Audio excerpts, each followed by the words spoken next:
Good evening, everybody. Welcome to the Rant Booth, exclusively here on A2D Radio. Brought to you by proudly All Campus. All Campus. John Coyle to my left, or to What's my up, right. guys? Right or left. I don't know that yet. All Campus is giving 20% off everything in our store, including hats, shirts, to all of our subscribers. So make sure you check us out. We're here in Ocean City, New Jersey.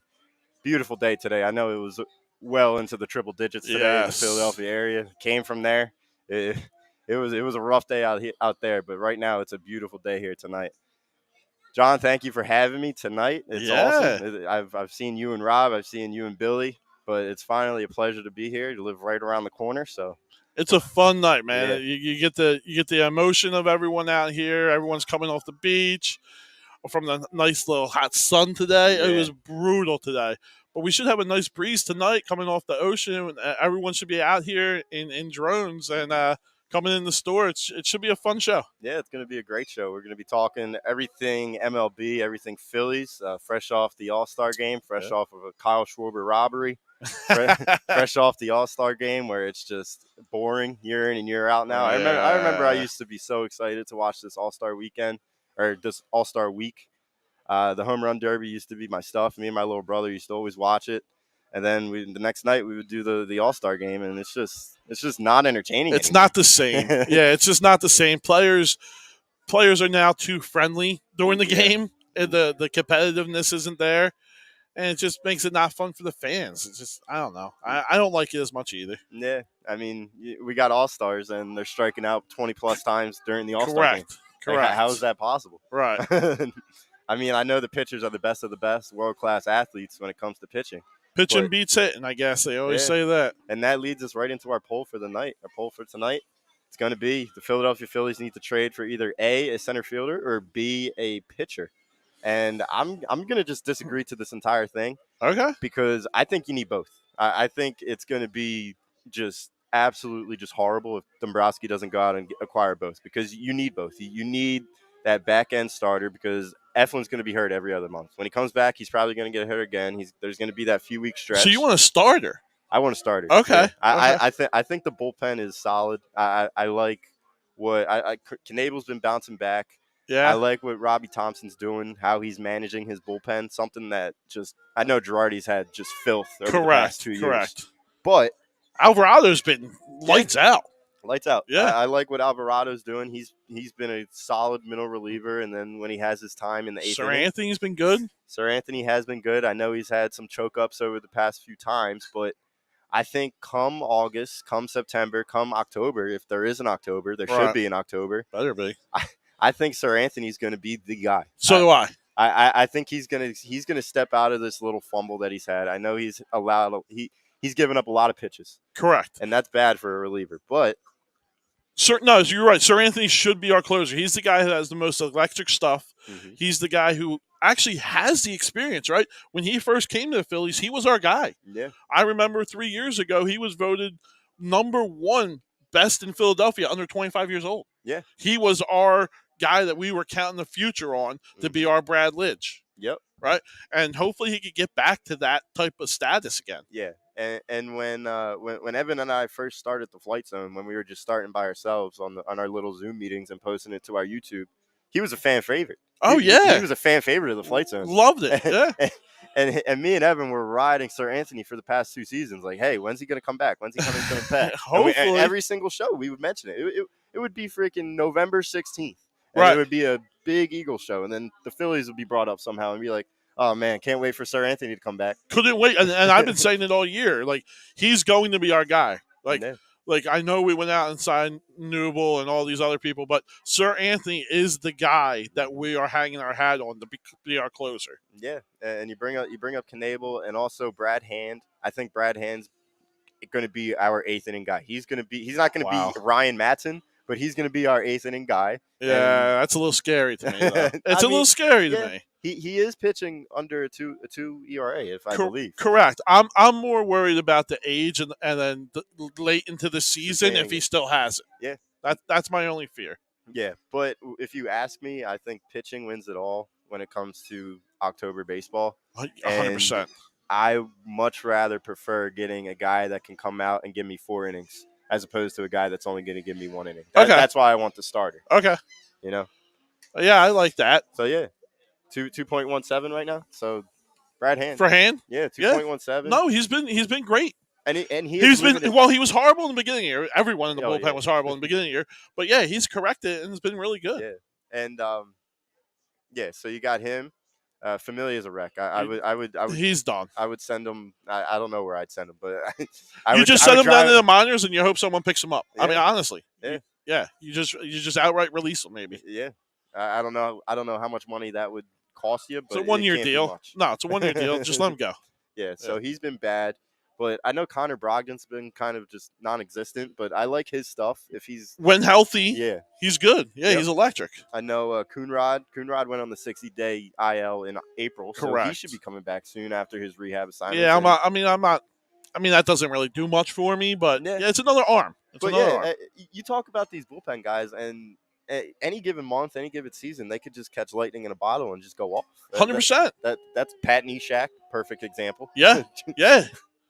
So when it comes to the poll, I do like our bullpen. So I'd rather go out and get a starter. I know Luis Castillo is probably a fever dream. You're probably not going to beat him. Come on. Yeah, you're not going to be able to get him. But we don't have the assets for that. Yeah, but I do like a Zach Greinke-esque. I know he's having a tough career, and I know Brad and Rob have been roasting me over the past 2 weeks, saying, "Oh, he's burnt toast. He's done." Zach Greinke has innings. Zach Greinke has experience. Nobody in the starting rotation has playoff experience. So let me ask you a question. You're looking more for a bottom of the rotation guy just to get us to October, but you're not looking for a guy to help us in October then, right? Yeah, because if you get Greinke, he's not pitching in October. No. Right? You're going to go with 3, maybe 4 guys. Yeah. Yeah. Okay. So if Greinke needs to start for you because Zach Eflin's hurt and Wheeler and Nola already pitched 7 innings in Game 1 and Game 2, and you need that Game 3 guy, are you going with Kyle Gibson or are you going with Ranger Suarez? Yeah. Over Zach Greinke? Yeah. Yeah. I mean, yeah. And hey, Sanchez has looked pretty good since he's come up. I know it's only a very small sample size, but I'm not disappointed by that. Yeah, and he always pitches really well in Miami. I saw the stat line when he was his last start on Saturday, I think it was. Right. He was like 2-0 over his last 2 starts pitching. Yeah, he's looked good. 17 innings. Right. It's unbelievable. I hope we could get the old Ranger back from last season, because if that's the case, we'll be okay. Yeah, then we'll be okay. Right. And then we talk about center fielders. I think it's just inevitable that you need to go get another bat. And it only makes sense that you go get a center fielder, because your middle infield, all of a sudden when Gene Segura comes back, it's going to be clogged up. It's going to be clogged up. Yeah. And so is outfield. If you go out and get another outfielder, right? I mean, Derek Hall, I'm not going to say he's the next Babe Ruth, but he's been okay. Yeah. He's been serviceable. Do we just outright lose him? Is he a trade piece? I think he's a little too old to be a trade piece. Yeah. Right? So I don't know where he falls into the mix. Do you trust Schwarber going to center? Is that a possibility? Well, it depends on the outfielder that you get, and I do not trust Schwarber in center field. No, I don't trust Schwarber in center field too. So you're limited to a center fielder. Yeah. Right? You can't get a corner. Yeah. You have to get a center fielder. Because even if Bryce does come back, I don't think he's going to be able to play center field. I don't think he's going to be able to play outfield at all. Yeah, exactly. Right. So even if he does. So he clogs up your DH spot. Yep. Especially when he comes back healthy. And then you talk about Rhys Hoskins. Like you have a lot of the same guy. Castellanos, Bryce Harper. And I'm not saying the same guy in terms of production, but same guy in the fact that they can't play defense right now. Playing ability. Yeah. Yes. Schwarber. Yeah. Like all these guys Boom. can only play one position. Right. Boom, Schwarber, Castellanos, Harper, Hoskins, Derek Hall. They're all the same. You're right. They're all the same. That's player. it. Yeah. So I don't know where you go in center field. I know there's a couple guys who I have on my radar that I would love to get. Again, I don't think we have the pieces to get those type of guys, right? No. I think the Mets, the Yankees, the Red Sox, all are going to be involved in all those players too, and they have more pieces to get. We just don't. I'm not trading Painter. Yeah, I was just about to ask you. I'm not trading him. There's nobody on the market that I'm trading him for. Yeah. So I think about Andrew Painter. I think about Mick Abel. I think about Ohapi, the catcher. Right.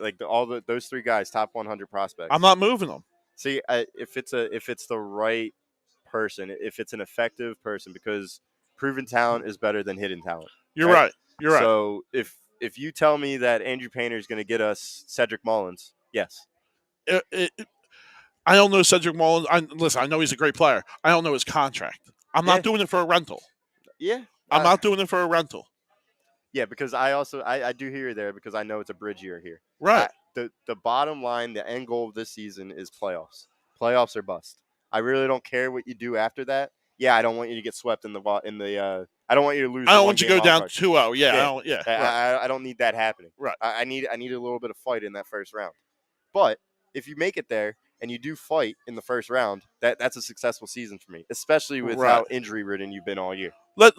Let me just throw a scenario to you. All right, we go out and make a huge splash in the trade market, and let's say we go out and get I'm gonna butcher his name, but Romain Lariano or something from Oakland. Mm-hmm. All right, the center fielder. Yeah. Let's say we go get him, and let's say we go out and get a Dave Robertson.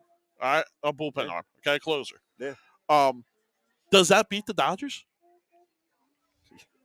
I think so. No. I think so. You think that beats the Dodgers? All right, so here's the thing. I mean, we've played the Dodgers really tough. I mean, won 3 out of 4 in LA, and then I think we split them this year.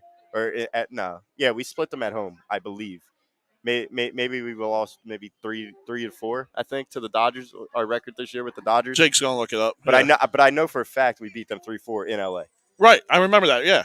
And then the very next series, you go to San Diego. And take 2 out of 3. And you take that series as well. Right. Like you've kept up with these contenders in the NL. You have. I get it, but playoffs. I mean, you think I don't? Give me Wheeler and I Nola don't remember. I don't remember who we faced for them. What was Bueller? Did we see him, or was he hurt at that moment? I don't know off the top of my head. So did we see their aces, or did we see their? I know we played their Gonsolin. bottom line guys. I know we did play Gonsolin that series. Okay. Yep. I know we played Gonsolin. I know we played Julio. Okay. Urias. But we played those series and we've kept up with them. We have. I mean, we did well against Seattle before they caught fire. Yeah, they're hot. They're really hot. Yeah. But we played well when we went out west, and I think that's very promising. So you think those moves really puts us into? So we have a chance. Just from the sole fact that we've beat the Marlins this year, and every single. Literally, I mean, we laugh about it. 12 years or something. Yeah. Every single year since even the year before Bryce Harper, when we were blowing those just August collapses, September collapses, all of those years that had in common was we kept losing to Miami. In Miami. 4-3 against the Dodgers right now. They won 3. Okay. Yeah. All right. So we got a winning record against them. If it was a 7-game series, we have a winning record. We have a winning record against the Cardinals. Right now we are tied with the Padres. I know that because we blew that series at home. Yeah. Against them. Are the Dodgers the team to worry about, right? In the NL? Yeah. I mean they gotta be, right? Them, Braves, and Mets. Okay. And I think the Mets are going to collapse because that's what the Mets do. That is true. I mean, as much as they're getting their aces back, they always find a way to just flounder at the end. Mr. DeGrom is Mr. Glass. I mean, he's the best pitcher I've ever seen with my eyes, but he's Mr. Glass. Is he going to be able to stay healthy? How many innings is he going to be pitching when he comes back?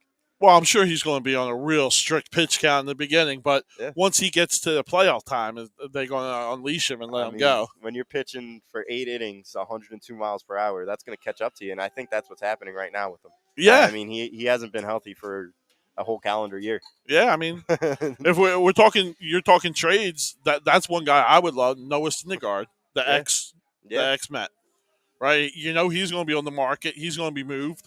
Yeah. That's a guy I would have my eyes on. But again, does Mickey Moniak get that done?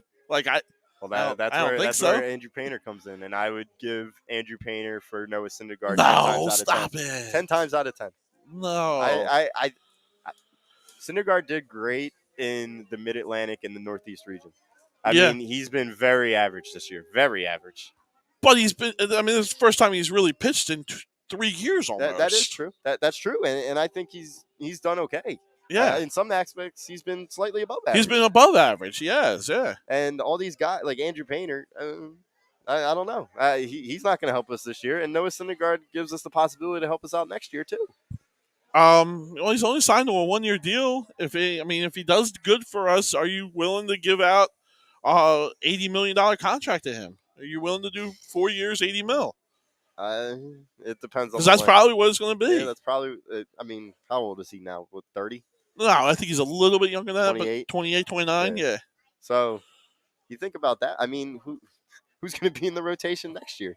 I mean, Eflin's going to be going through these 1-year skips. Eflin's probably done. Yeah. But we do have those 4 guys down in AA that are just lights out right now. Yep. I mean, pitching really good. I'm okay. You have your 2 horses up top. You have Ranger Suarez. You have Gibson if he wants to come back. Yeah. And then you throw in a young guy in the number 5 spot. Yeah. Sanchez. He's been okay. Yeah. Right. No, I hear you. I do hear you. But I've always been the type of person where I just want it all now. I want it all now because you don't know how much. And Bryce Harper's unbelievable. But Bryce Harper's crazy good. Yeah. But best player in baseball over a year and a half, and we got guys in the town saying to trade him. Trade him. It's unbelievable. Juan Soto comes up, and everyone wants to trade Bryce Harper. Like it's so crazy. I don't know. Anything for a click, right? Yeah. Yep. Anything for a click. So what do you think of that, though? The Juan Soto saga and disaster that happened over the All Star Game. Them not giving him a charter flight, and then him turning down the big deal, and what's going on there? Where's he going? Do you see him in New York with that that outfield? Well, now Aaron Judge is saying that he's basically saying without saying that he's not going to be a Yankee. So there's your fill-in right there, Juan Soto to the Yankees. Yeah. Because the Yankees aren't going to be able to have both of them. No.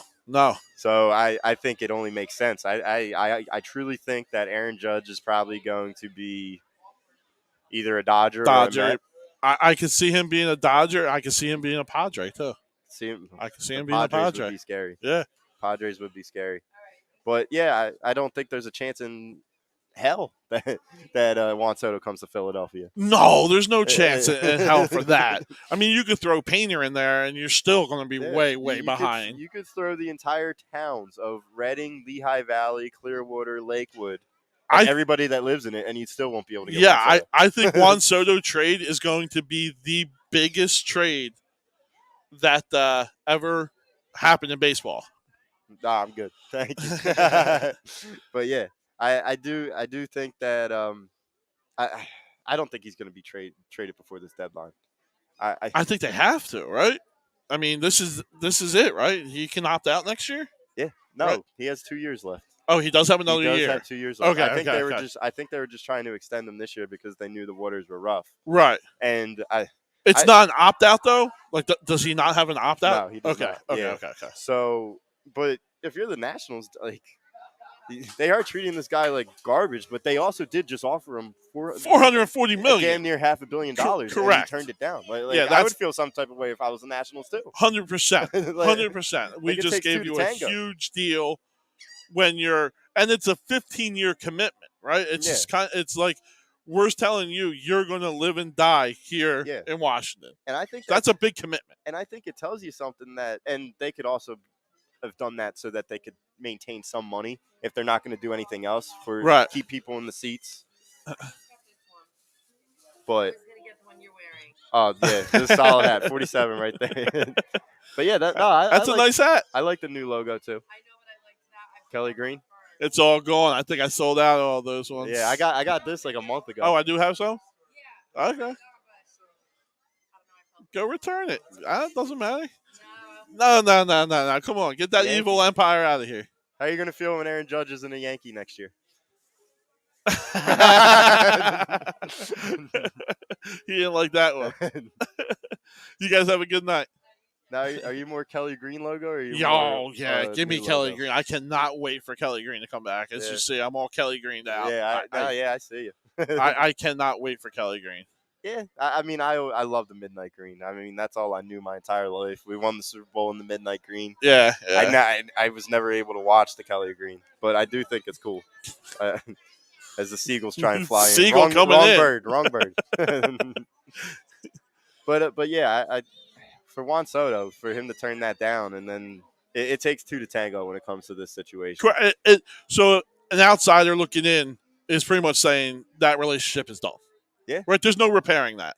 Yeah. Once you turn down that kind of money and that type of long-term commitment, and then the organization the next week says, yeah, you're going to fly commercial to the All Star Game. Like, okay, we're done here. Like, yeah, that's it. I did see him immediately after he won. He did.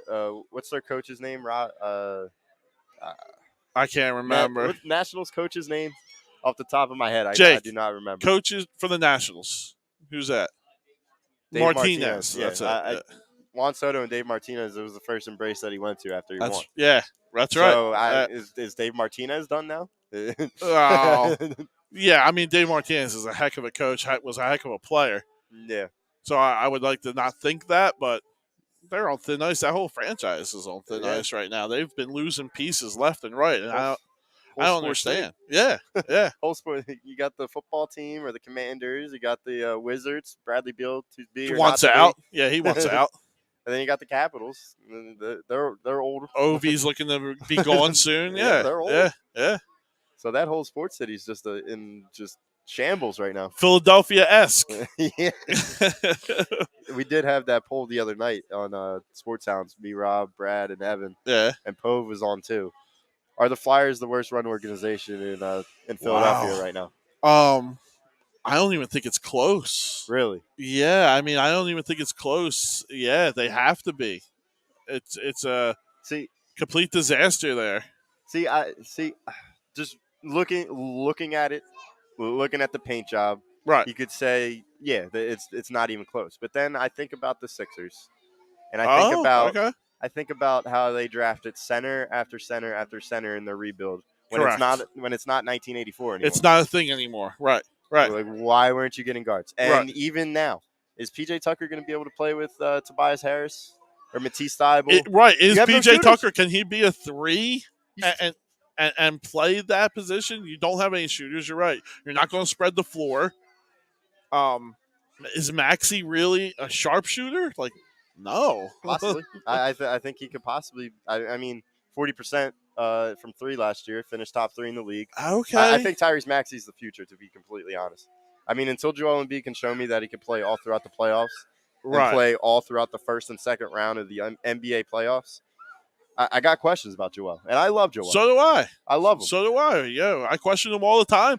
And to the point where, and I'm going to take a lot of flack from this, but I was on the boat, and I will say it. Maybe I was wrong, but I was trading Joel before I was trading Ben. Dude, I was on that boat too. I was on that boat too. I knew I liked you for a reason. Everybody knows that I was a Ben Simmons guy. So was I. I defended that guy until the very, very end, until I couldn't anymore. Right. And we obviously kept the wrong guy or the right guy because Ben Simmons still is not playing. Yeah. He got his wish, and he's still not playing. Where did he get his back pains from? He had to play basketball in a year and a half. Well, he's out there fishing. That takes a lot of strain. But no, you're right. Joel Embiid needs to prove to himself, to the franchise, to the fan base that he can play in the playoffs, big moments, and he can be the guy. I don't think it can be, basically because the NBA doesn't work that way anymore. Yeah, it's not a center-driven league. It's not a back-to-the-basket type of league anymore. Yep.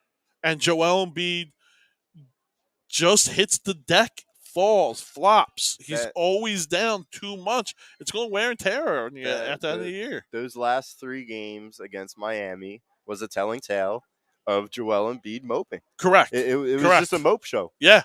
As soon as he found out Jokic won the MVP again. Right. It was like we were burnt toast. Yeah. Because he just his energy was just non-existent in those last 2 games. And then you have the blame game coming out that he does again. He points blame to everyone else. It's everyone else's fault. He pretty much threw James Harden under the bus, and I'm lucky that didn't really ignite anything. Yeah. But that's what he does. That's what he has done his whole career. And I know I got a lot of heat for this when I said it. I don't know how long ago. It was recently, but I said There's only been one correlation between these Sixers teams over the past 5 years. There's only been one steady, and that's been Joel Embiid. Right. And every single season, it's been a second-round exit. Correct. Every single season. Yeah. I mean, we talk about the Brett Brown Euro ball team with Bellinelli and Ilyasova and J.J. Redick. That team was a second-round exit. Correct. I mean, they weren't ready to win then. I get that. No. Dario Saric. Yeah, Yep. yeah. The following year, that was Jimmy Butler, Tobias Harris, J.J. Redick. And then your bench was okay. You had Mike Scott. You had James Ennis playing solid He was good, yeah. And you couldn't get out of the second round there because Joel Embiid the gastro or correct, the knee. Correct. So there's that. The following year, I know that was the bubble, so that was like really just Mickey Mouse ring. Correct. But then the following year, that was Atlanta. That was Ben Simmons. I was at the game. I was at the game. Game 7? Yeah.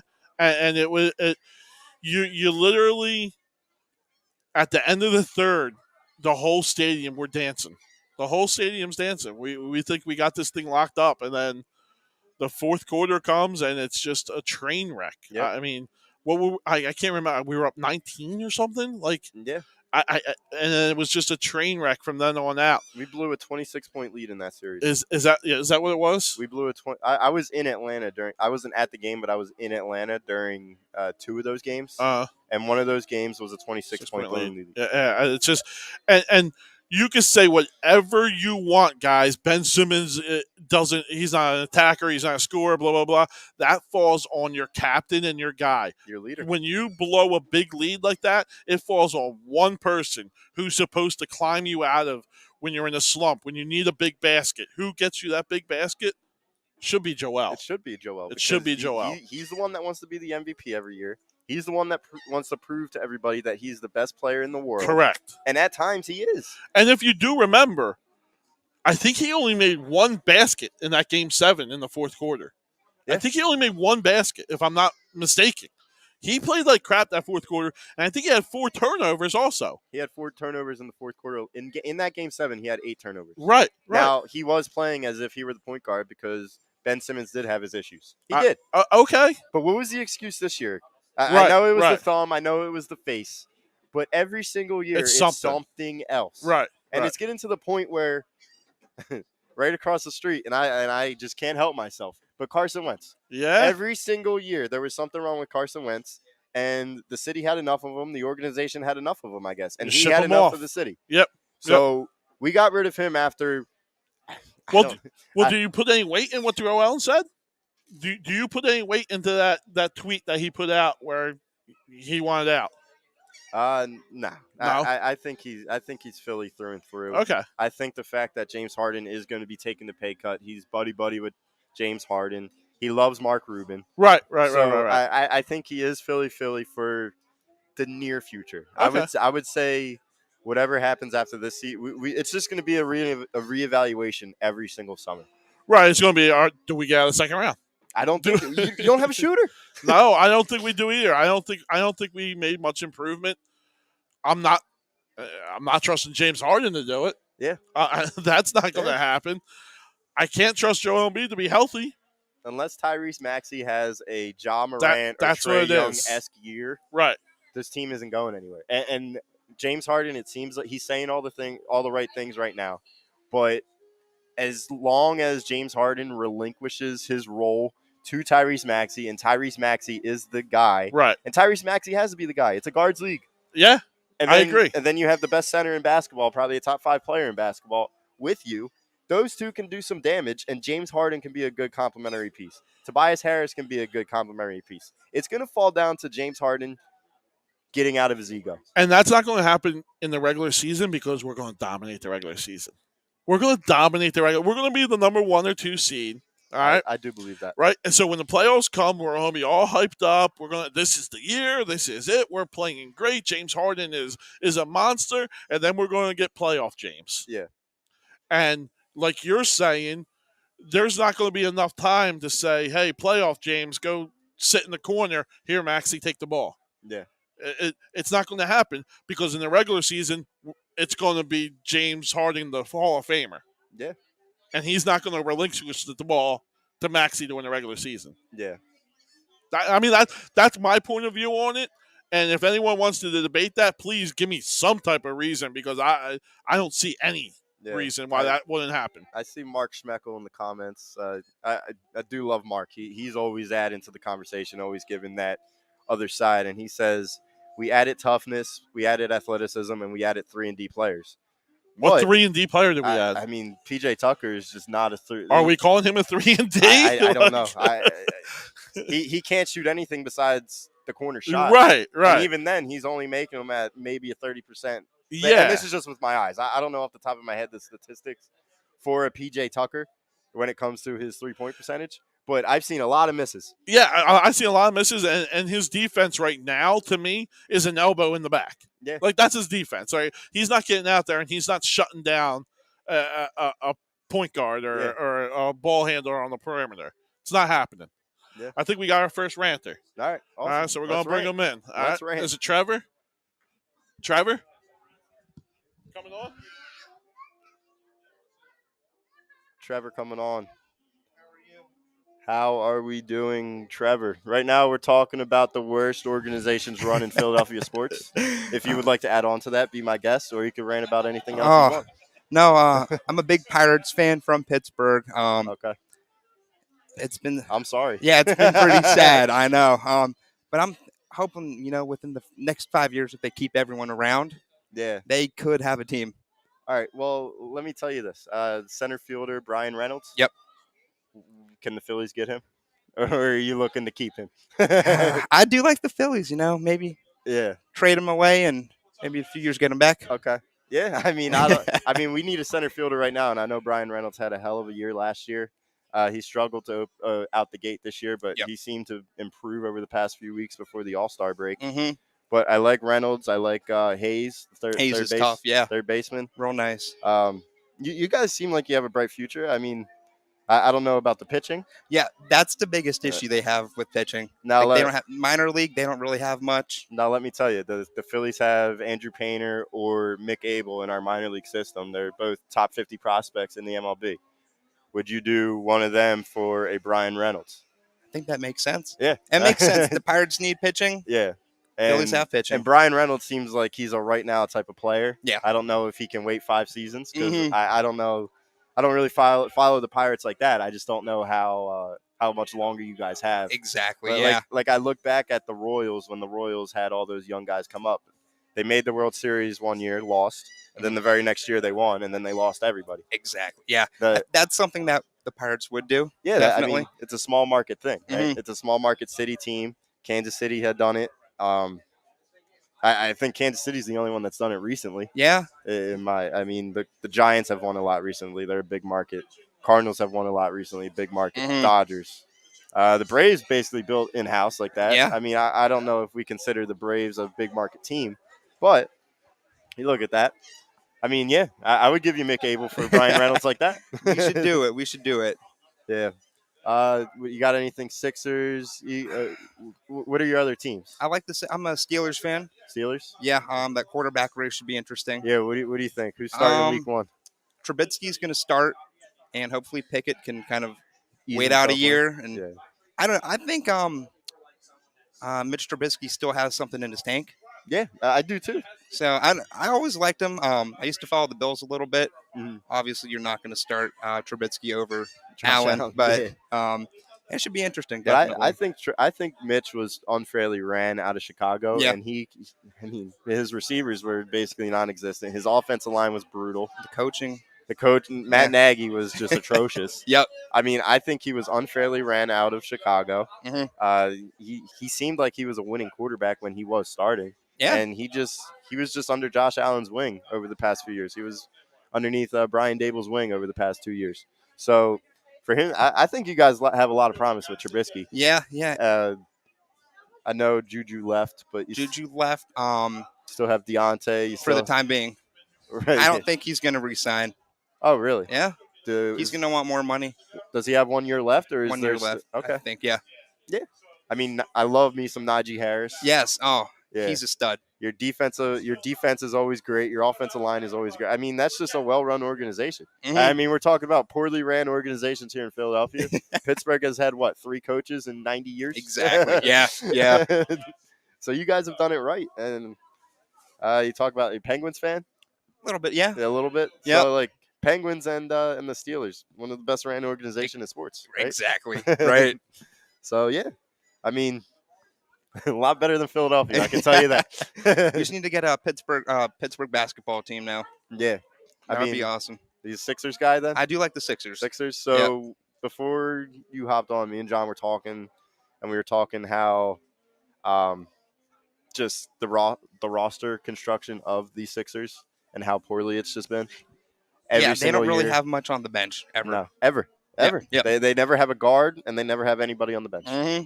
So just what are your overall, what are your predictions for this year? I think they're pretty much done. I don't think they're adding anybody else. So you look into the season, you got Harden, Maxey, Tobias, PJ Tucker, and Joel as your starters most likely. And then you got Matisse coming off the bench. You got DeAnthony Melton coming off the bench. And then really after that, you got nothing. No one. Yeah, exactly. I don't know. I'm a big Embiid guy. Yeah. You like his health? No. He needs to stay healthy. Yeah. I was on the Simmons train for first NBA jersey I got. Yeah. What a waste of money. Dude, you're looking at a guy that supported Ben Simmons until the very end. Okay. Until you just couldn't do it anymore. Yeah. And I still look back and I think to myself, what could have been? But it was a pleasure. It was a pleasure having you on. Thank you so much. Yeah. Make sure you check out everything in the store. Make sure we cheer for Pittsburgh. We can do Pittsburgh, Philly. All right, give me Brian Reynolds for McAble, and we'll call it a deal. Go call Huntington. Yep. All right, thank you. Thank you. So yeah, with Pittsburgh guy just coming on, takes us back to our center fielder. They have a center fielder that's pretty good, and Brian Reynolds. He is one on my list. Yeah, Brian Reynolds is definitely a player who I would love to have. Hey, fellas, real quick, I got some Sixers news.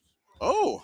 James Harden has agreed to a 2-year contract worth $68 million with a player option in there as well.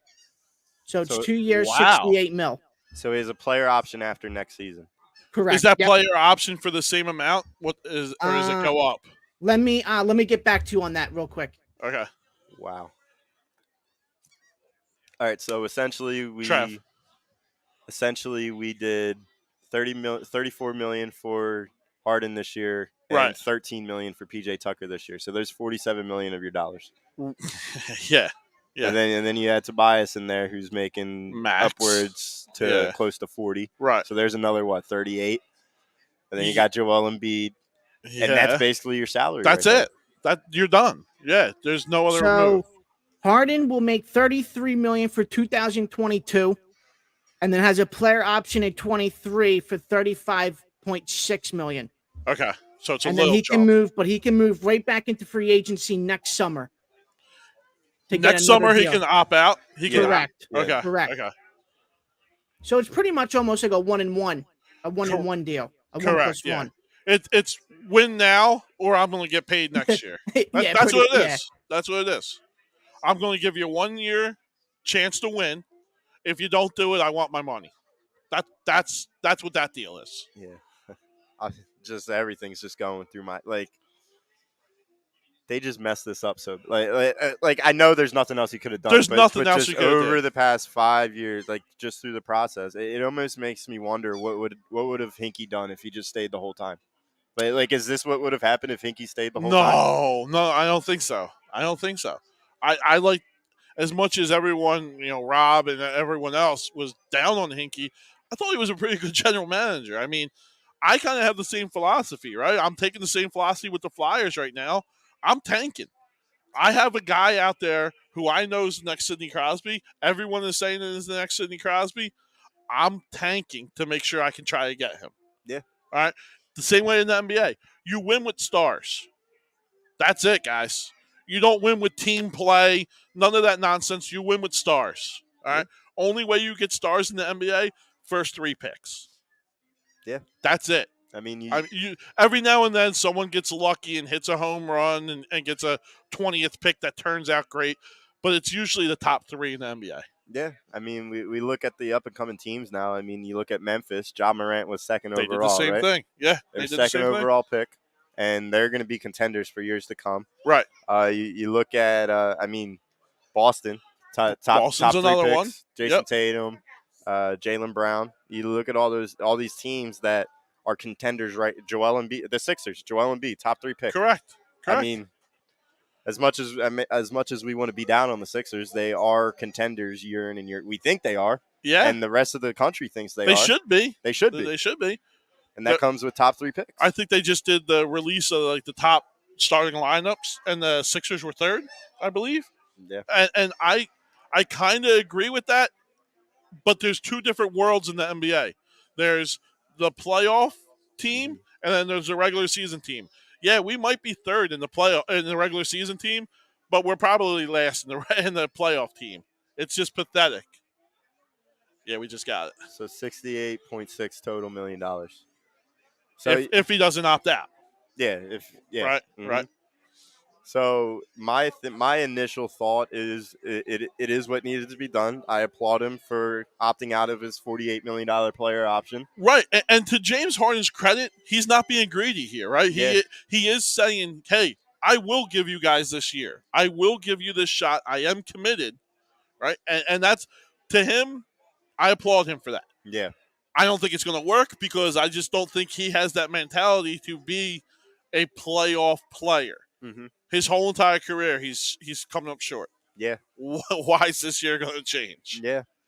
So I look around the league. I think about what this means, and the only way that I believe we have a true chance at contending is getting one of the 4 guys from Golden State. Because they're not going to be able to pay all of them. Right. And they're obviously not getting rid of Curry, so that leaves you with Klay Thompson, Jordan Poole, Andrew Wiggins. Right. Now, I don't think they're going to get rid of Klay. No, but do they make a move where they move Wiseman, Mooney, Kuminga, one of those guys to free up so they could get Poole back or they could get Wiggins back or whatever? Right? Do they make that type of move? See, I don't think there's enough slots. Like they've always been about strength in numbers. That's always been their philosophy. Their 12th guy would start on our team. Yep, exactly. Honestly. Yeah, I know. Gary Payton Jr. Yeah. Otto Porter.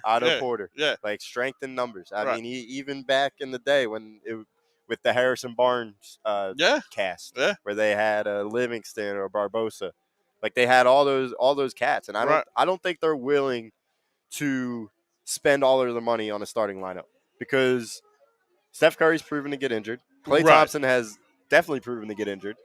Draymond Green's been proven to get injured. But what does that team have that the Sixers don't? When it comes to playoff time and they're all healthy, they know how to put it together. Yep.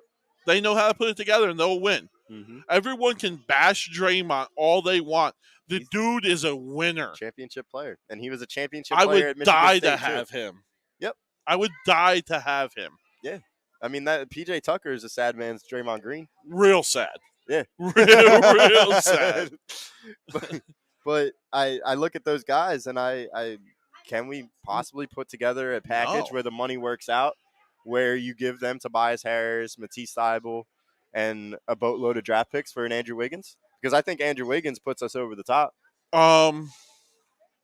You look at Harden, Maxey, Wiggins, Tucker, and Embiid, and that's a damn good starting lineup right there. I'm okay with it, but again, what does it cost us on the back end, on the bench, the next 5? What does it cost us? Is it going to cost us the guys that we have? I mean, I know it would probably cost us our 6th man and Matisse, and I put 6th man in quotes because Matisse Thybulle is just. I think he's the most overrated player in basketball. He's good at one thing.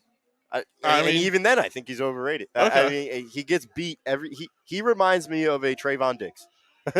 Right. He gets beat, but he makes up for it. Yeah. He comes over the top, and he does have a lot of blocks that way. All his blocks are pretty much that way. Yeah, that's exactly what it is. And nowadays in the NBA, everything gets called. Correct. He's had a lot of crucial fouls in the wrong times of basketball games that have cost us. Yeah. The main one is at Game 7. But that's the main reason why he's not a starter in this league, is because the guy can't play 15 minutes without fouling out.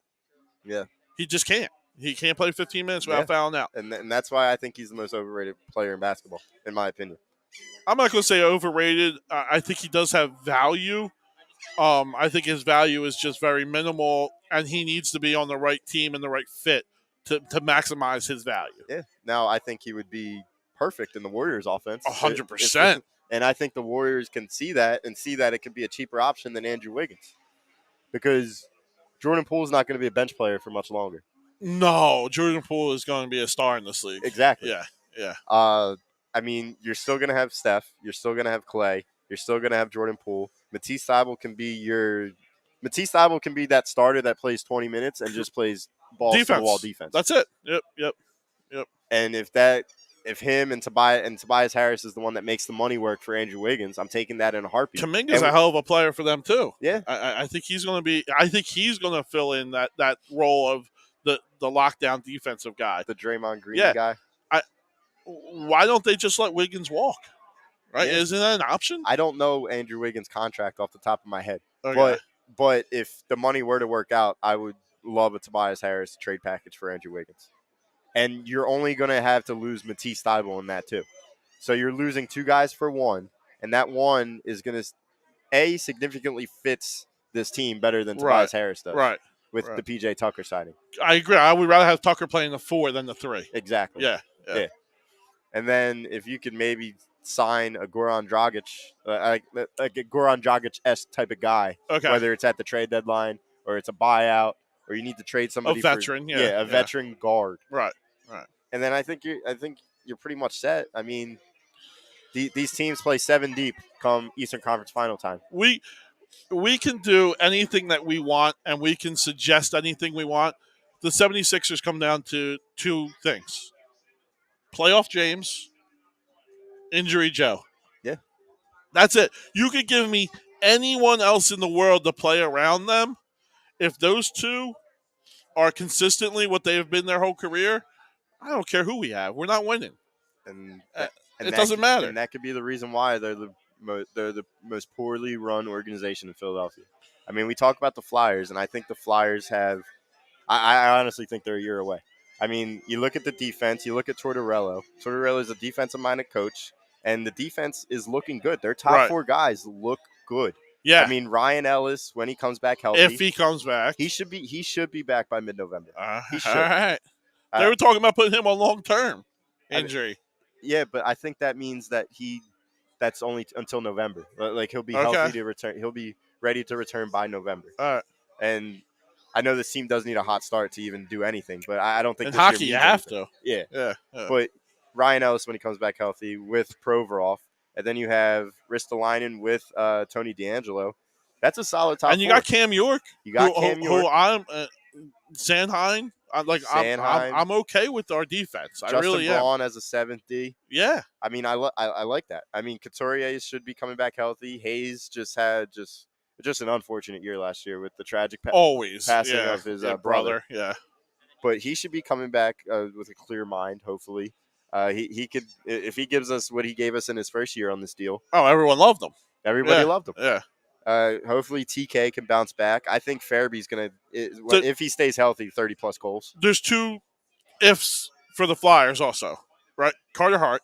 Yeah. Is Carter Hart going to be the goalie that everyone thinks he's going to be? Mm-hmm. And who the heck's our 40-goal scorer? Do we have one? We don't have one. We don't have one. I mean, Goudreau could have been that guy, and that's why I don't think Goudreau could have been that guy. I was preaching from the high bleachers. Johnny Gaudreau comes to the 70s or comes to the Flyers. He's a 80-point guy at best. I mean, best. You put him next to Farabee and a Couturier. Farabee's a joke. Farabee's a joke. I love me some Joel Farabee. Joel Farabee's going to have 30 goals this year. No, he's not. I'll make a bet on you do that. I don't think we have a 30-goal scorer, and if we do, it's going to be James Van Riemsdyk. No. Oh, yeah. Yes. Wow. He's the only guy who's going to be. I mean, we're also our power play guy. You also want to talk about if we were, and I know this is just all hypotheticals because we didn't get them, but Johnny Gaudreau with Cam Atkinson and a Joel Farabee, that line would have been one of the smallest line. Still would have been the best line in hockey. It. Would have been one of the best lines in hockey. Farabee's fast. Every Gaudreau's number fast. one pairing defense locks them down. They're too small. They're small. They are small, but they got the grit. Billy says it all the time. Billy Schwan, my partner usually on the show. Big guys beat up on little guys. You could say as much as you want about speed and the game's change and blah, blah, blah. Where is most of the game played in the playoffs? On the boards. On the boards and in front of the net. Yeah. Does Johnny Gaudreau win you there? Well, does Joel Farabee win you there? Hockey's an adjusting sport. So if they're too small, you plug in Couturier into that. You plug in Hayes into that. Johnny Gaudreau would have made the biggest difference in Philadelphia if he would have signed with us. I don't think so. We would have been a borderline playoff team if he played here this year. You're nuts. You're nuts. We just route off the defense. If Carter Hart returns to his form, Tortorella is a winning coach. Tortorella will get the most out of our young guys that can possibly get. John Tortorella is that guy that he will get in there, keisters, and get the most out of these guys. I like me Delorier. I like me Zach McEwen on the fourth line. Is McEwen coming back with all this nonsense that's going on with him? I hope he does. Yeah. But he should. I mean. Yeah, I mean, that's a great fourth line. You throw Scotty Lawton in the middle there. That's a great solid fourth line. That's why I'm saying. I don't know what you would have had to get rid of Van Riemsdyk contract somehow in order to sign Gaudreau. Right, and I'm never doing that. I'm never trading a first rounder for that. I'm not giving up on I'm not giving up on a chance of winning Connor Bedard. I'm not doing it. I'm not doing it. I don't care. You'll never have that luck if you're not in it. Yeah. But you have a chance if you're in it. Yeah. Right? And I'm not doing it. It's like going for the Powerball. You're not going to win it unless you buy a ticket. Yes. If you trade away your ticket, you're going to be kicking yourself in the ass for years to come. You did win it, yeah. Yeah. No, dude, I hear you. I just think the Sixers, and we even look at the Phillies as the most poorly run organization. We did for a long time. Yeah. Like honestly, I think the Flyers are second right now. I mean, we look at the Phillies' success. Right. All right, maybe they're third because the Phillies are on the rise. The Phillies are on the come up. This is it for the Phillies. We went over the luxury tax. Yeah. We can't ask for anything more. So that makes them the second. We can't the second ask best for run anything organization more. in Philly, right? Yes. That makes them. And then I think it's the Flyers third. I think the Sixers have just been. Okay. They just messed everything up, year in and year out. I'm not going to disagree with you. I don't. I think the Flyers are the worst because of just the stagnant that we've always been in. I believe it's 1 year we're good, next year we're bad. 1 year we're good, next year we're bad. I mean, the roller coaster on that team and that front office is just atrocious to me. Yeah. Oh, yeah, they don't have an owner. I mean, when Comcast is your owner, you know something's wrong. Yeah, when you got a board of 12 people telling you who to sign and who not to sign, yeah. No, that's bad. And I just real quick on the Flyers, one last point. Yep. Last year at this time, we thought Chuck Fletcher did a phenomenal job in the offseason. Oh, we were all Chuck Fletcher, yeah. We were Chuck Fletchered up. Every move that he made, we thought was golden. Yeah. Yeah. And in a way, I feel like he thinks that this team is closer than what the city thinks it is. I agree with you. I do. I think they are. I'm not sold on whatever is going on with Ryan Ellis. Okay. I don't think he's back this year. Yeah. I do think that he needs to get the surgery for whatever it is. I don't know. But they're not even talking right now. Yeah. They're not even in communications. So whatever's going on with Ryan Ellis, that's a huge red flag to me why this team's not going to be good. And the other thing is, look at our division. The Metropolitan is stacked. Yeah. Who are we beating in the Metropolitan? Nobody? Yeah. You tell me we're going to beat the Islanders, I'm going to laugh at you. Yeah, I mean, they're going to be coming back. Yeah. I mean, I'll tell you, I'll sign Barzell to an 8-year. Oh, please give me Matthew Barzell. When's his contract? When's he going to be a free agent? Please. Matthew Barzell is going to be a top 5 player in this league after this year. Yeah. No, I hear you. And maybe that was the reason why he didn't go after Gaudreau, because he's looking at he thinks that we're a year away. I agree with him. So maybe that's why he's good, because Van Riemsdyk's contract's going to be coming off the books. Right, you're going to have a lot coming off the books. Yeah. And let's just wish and hope we hit that lottery ping pong ball, right? All of a sudden. And then all of a sudden you can go out and now you can sign, you can go after a Johnny G type of player, whoever's out there next year. Yeah. Pair him with a Connor Bernard. You know what I mean? Now you have a championship team. And you throw Couturier with them too? Well, no, you put Couturier back to where he needs to be, that lockdown center. Yeah. Right? That's where he's best at. Let's put him there. You put Couturier, if you think he's going to be our goal scorer, our top center, who's going to be a point getter, that's not him. Yeah. That's not him. He's a lockdown center. We need a guy who could be that. We traded him in G. Yeah. Right? G was that guy. Yep. We traded him. Now we need to go replace him. Yeah. Yeah. I mean, if we do get that ping pong ball. If we would hit that ping pong ball, everything changes. And, everything and that's, changes. That's why I feel like they're not the worst run sport team in the city right now. Because I think there's a lot of promise coming in the next year. Right. Next year and a half. Now, I don't know if you took all this into consideration, but now that I'm speaking it, do you still make the Johnny G move, or do you hold that first rounder? Now I think I hold it. Just for the Right. simple fact that I think about all this money that is coming off the books. Correct. After the season, and you're not going to win anything this season. You can sign Johnny G. You can sign 3 Johnny Gs, and you're still not winning. We're not there. The Metropolitan is stacked. We're not beating Washington. We're not beating Boston. We're not beating Carolina. We're not beating Florida. We're not beating Tampa. I know they're in the but you're not beating Toronto. the East. You're not beating Toronto. You're not beating the Rangers. You're not beating the Island. Pittsburgh. Who we beating? Another team that tanked for their guys in Toronto. Toronto did it. You look at Matthews, Nylander, right? Marner. You look at all those guys. The only reason Pittsburgh's still in Pittsburgh is because they got lucky with the ping pong balls. Yep. Right. Maybe it happens for us. I mean, but if you trade it for that's why the Tony DeAngelo trade just makes absolutely zero sense. Well, you only gave up a second, third, and fourth. I'm okay with that. Yeah. And Tony DeAngelo was a top 10 guy last year. Yeah. I'm he is okay. only 26? Yeah. He's a hometown guy. He's coming back home. Yes, he's had some off-field, off-ice issues, but I think Tortorella keeps him in line. So do I. I think he's going to be a great player for us. Justin Braun keeps him in line. Ryan Ellis keeps him in line. And Provorov needs a guy like him to be with him. Yeah. I think that's going to be a great pairing. Now, do you think he's too offensive-minded for Provorov? No, because I think Provorov needs to be less offensive-minded. Yeah, but you look at Provorov's best year, it was with Niskanen. And Niskanen's all offensive. He was. I think he was. I don't think he was as offensive as Tony DeAngelo, though. I think Niskanen was maybe a solid in his defender. career at that moment, maybe he was a little bit more defensive, but yeah, I'm all for pairing Provy and DeAngelo and taking the puck from Provy a little bit more. Yeah. And I do love. I mean, first round pick for Ristolainen. That's a little sketchy, but I do love the Ristolainen. Love it. I love Ristolainen. I love him. I think he just had a bad year. He's had 2 bad years in a row. Right. Everyone had a bad year for whatever rhyme or reason. But Ristolainen is going to be a solid player in this league. Yeah. He does everything good. And what is he, 25? 26? 26? Yeah. Like, he does everything promising. good. I believe it or not, the Flyers' future is promising. I agree. I'm gonna say that right now and there, and I think 2 years from now, the Flyers are in a better position than the Sixers. I'm not going to say no to that. Yeah, I'm with you. Yeah.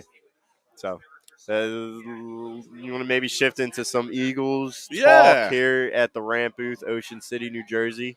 Only here at All Campus. It's been a fun time so far. Finally got down here with John Coyle here. It's been a fun time.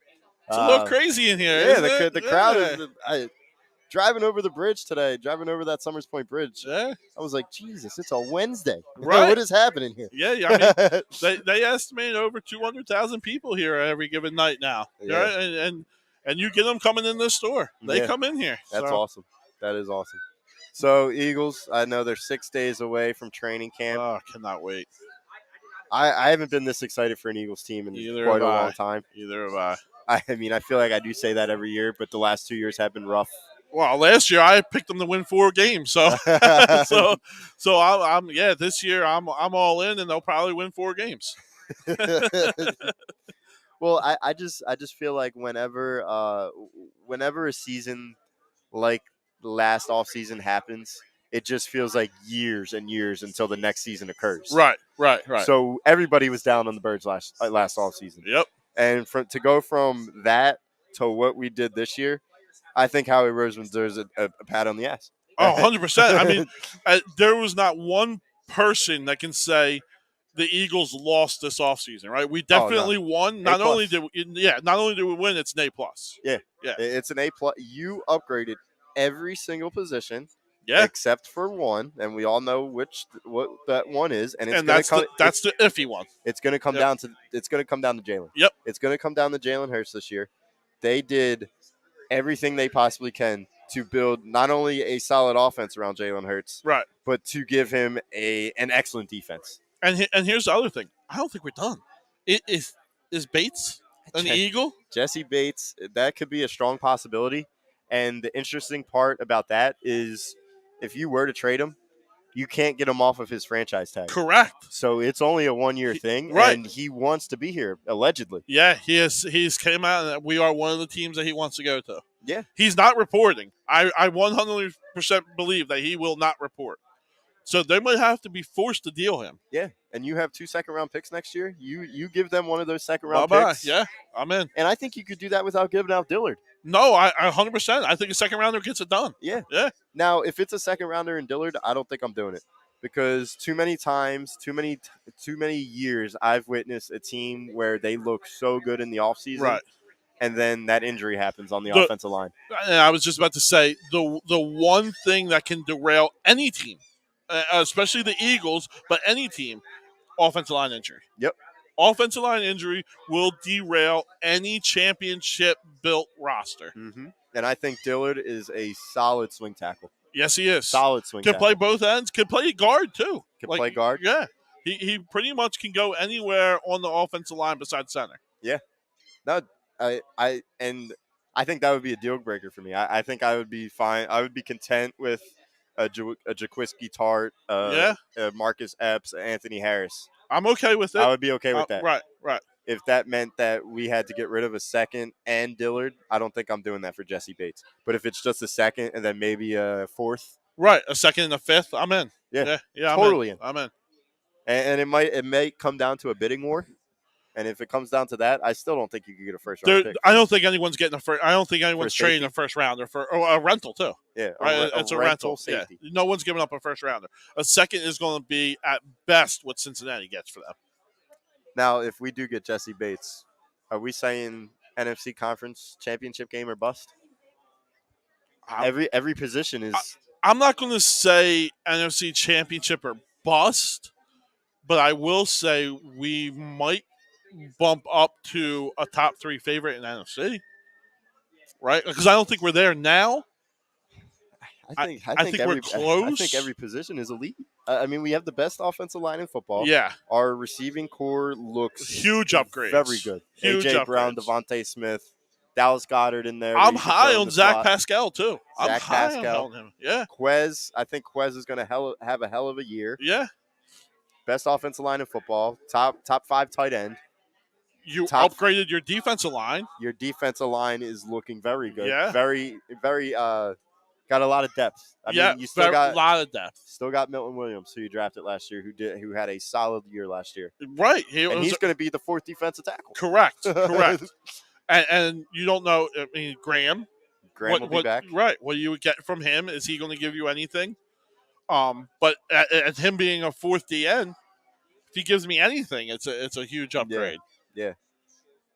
The one thing I can say about the defense is we have a linebacker. We have 2 linebackers now. Yeah. That we have not had since Jeremiah Trotter. Mm-hmm. Right? You got the guy we got from San Diego in White, and then we drafted Dean. You have 2 legitimate number 1 linebackers that are both young and fast. And sideline to sideline guys. Yep. Can get down the deep middle in the zone, can cover the running back out of the backfield. Yeah, I think that is going to make this defense, I'm not going to say elite, I don't think we're going to be elite. We got to be able to see them first. But we could be a top 10. Yeah. We could be a top 10 defense. I think it's not going to be too much to ask for to be a top 10 defense. Right. 6 days away from training camp. You got 3 preseason games, and then just like that, going to be in Detroit. We're there. Yeah. And we're going to Detroit. Hopefully everyone's going. I just recruited Jimmy. Jimmy's coming. So we're all going to Detroit. Hopefully we get a W going up there and start the season off right. Yeah. I mean, pretty soon we're going to be talking predictions. Pretty soon. I know but our final predictions for the NFC East. The only prediction I want to hear from you today for the Eagles is where do you think Jalen Hurts goes? What yardage and touchdowns and interceptions? I didn't want to do this because I start off by saying one thing and then I end up being a hater. Okay. But I'm just going to tell you what I've seen from Jalen Hurts his entire career. Right. Ever since Alabama, he's been the same quarterback, and I've seen no progression. There's a reason why the best football coach in the history chose somebody else over him. I agree with you. I am in agreement with you. The two of the top, it happened at Oklahoma also. Yeah. Right? Yeah. So he went to Oklahoma, same quarterback. He came to Philadelphia. Yeah. I've seen no progression with his arm. Not even a little bit. No, his arm is what it is. It could be one of the worst arms in the league right now. Yeah. I'm really not bothered by that as much as a lot of people. I do think timing and accuracy cover that a little bit. Yeah. But it is a concern. Another thing that does scare me is the last time we've seen this Eagles team, a defense figured us out, and they figured us out really, really, really well, and Jalen Hurts had no answer. And everybody, I hear a lot of people throwing in on Sirianni that he made no adjustments. Nick Sirianni changed his entire offense. Changed his entire mindset. And entire offense. Yeah. So that we could try and win football games last year. And that was by going to the run because he knew his quarterback had a weak arm. Right. Couldn't make the throws, couldn't make the reads, couldn't go past the second progression. So, and that is a concern for me. Me. That's a concern for me going into this year is I do think Nick Sirianni says, I got all these weapons. I got all these toys. I'm going to go play with them. We're a throwing football team for the first 4 weeks. And Jalen Hurts' noodle arm comes out. Yeah. And I am afraid of that, but I am confident enough that Nick Sirianni can make adjustments because I've seen him do it. Yeah, I just don't – I don't want we go back to the question, what's our prediction for Jalen Hurts? Yeah. I hope that Jalen Hurts is a top 15 quarterback. Ooh, this I year. think that's a lot to ask. I think that's a lot to ask. I mean, there's a solid 10, and we all know those 10 guys. Yeah. We all know those 10 guys. You're not breaking that. And then there's a bridge. I need Jalen Hurts to be on that bridge. Okay. He can't be 18 to 24 like he was last year. He needs to be 15 to 18. Do you think you could win with a 20 overall quarterback? Do you think we could win? So I was thinking Jimmy Garoppolo. What do we think Jimmy Garoppolo is? Because Jimmy Garoppolo has won a lot of football games. Yes, he has. He's been to the NFC Championship He's an absolute twice. winner. Yeah. He's been to the Super Bowl once. Right. And I put him – I say he's a top 15 quarterback. I do. I think he's one of the most underrated quarterbacks in this league. His main thing is injuries. Yeah. Right? If he's healthy and plays a whole year, he's – more than serviceable quarterback. Is Jalen Hurts that? Yeah. Mr. Wing says that he needs to be 12 to 15. And me and Mr. Wing go at it a lot when it comes to Jalen Hurts. But Mr. Wing even knows. Mr. Wing was on the Jalen Hurts wagon all year. Uh-huh. He was saying that we need to give him a little bit more time. He's that guy. He's playing unlike Wentz is. And even the Jalen Hurts legal team saying he needs to be at 12 to 15. If he is a 12 to 15, we are in the NFC Championship. Oh, I agree. If he's a top 12 quarterback in this league, we're a Super Bowl team. Yeah. We're a Super Bowl team. Yeah. I think that's a little bit optimistic. To be a top 12 quarterback in this league, you're telling me he's going to throw for 37, 50 yards and have 22 touchdowns? Well, I don't see it. Well, that 9 to 12 range, those guys like Derek Carr, Dak Prescott, Lamar Jackson, they're Kyler close to Murray. 4,000-yard guys. Yeah. I don't see Jalen Hurts being there. Is Jalen Hurts better than those 4 guys? No. Kyler Murray, Derek Carr, Dak Prescott, or Lamar Jackson? Not even close. And that's what the legal team wants him to be. He's not. He's not. And we don't need him to be that. Bryce Young or C.J. Stroud, but I saw Bryce Young in person a few months ago. I'm not sold on him. Well, I'm 6'3", and I had about a head on Bryce Young. Really? Yep. Yeah, I have a picture. I'm not sold on him. So I think his arm is stronger than Jalen Hurts, and I think his arm could be better than Jalen Hurts, but he just looks like he's too small. Listen, Jalen Hurts is our guy. That's all I care about right now. Oh, yeah. I do not give a crap. Last year, I was all about the draft. Yeah. This year, I do not give a crap about it. Yeah. I'm not focusing on how many picks we have or how many high they could be. I don't care if the Saints do good or bad. I don't care. I care about getting this team to win the East and get to the NFC Championship. Yeah. I think Jalen Hurts is good enough to do that, not being a top 15 quarterback. Yeah, because when you say that you think Jimmy G is a top 15, I don't think he was a top 15. I think he was in that 18 to 21 range. Okay. And I would take Jimmy Garoppolo over Jalen Hurts in a heartbeat 100%. on this team, especially on this football team. 100%. With this offensive line, this receiving core, our running back rotation. Yeah. I would take Jimmy G in a heartbeat. Yeah, I mean, and I'm not saying we're trading for him, but I don't know if anyone knows Jimmy G has been told that he can seek trades out. Yeah. Right? That just came down tonight. So he will be moved. Where he's going to be moved, nobody knows. I don't think there's a spot left for him. Well, you got $25 million on the books right Yeah, now. I don't think there's a spot left for him. Yeah.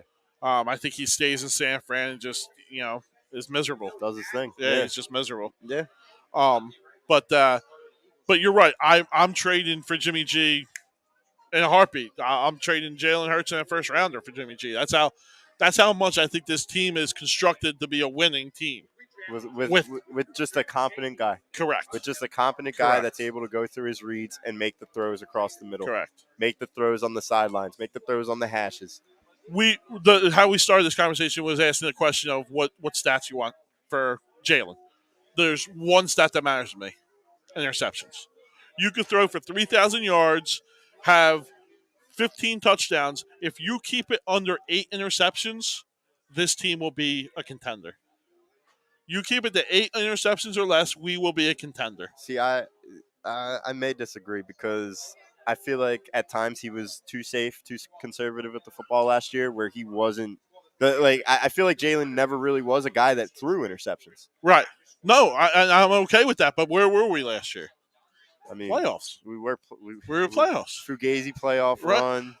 Call it whatever you want to call it. And then when we made it to the playoffs, he did not have an answer. Players play. Again, what quarterback in their first time really does? Yeah.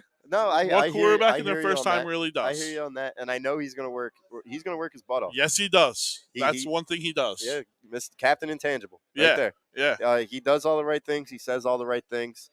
He has the yes from his teammates. He has the yes from a top 10 wide receiver in the league. Right. His best friend. Everyone has backed him. Everyone's behind him. Yeah. So the one thing I need him to do, I'm not really a stat guy. I want to be able to see him win football games. Right. So, but I think his completion percentage of mid-range routes. Yes. If that's a thing. Yeah, you're 10 to 15s. Your 10 to 15s. Your completion percentage needs to be excellent, in my opinion. Excellent? Excellent. 68%. Oh, stop it. That ain't happening. If we get 62, we should be thrilled. For those 10 to 15 routes, low 60s. I need that to happen. Yeah, I don't know. I think this offense is going to be geared and really shine on bubble screens, slants, and deep balls.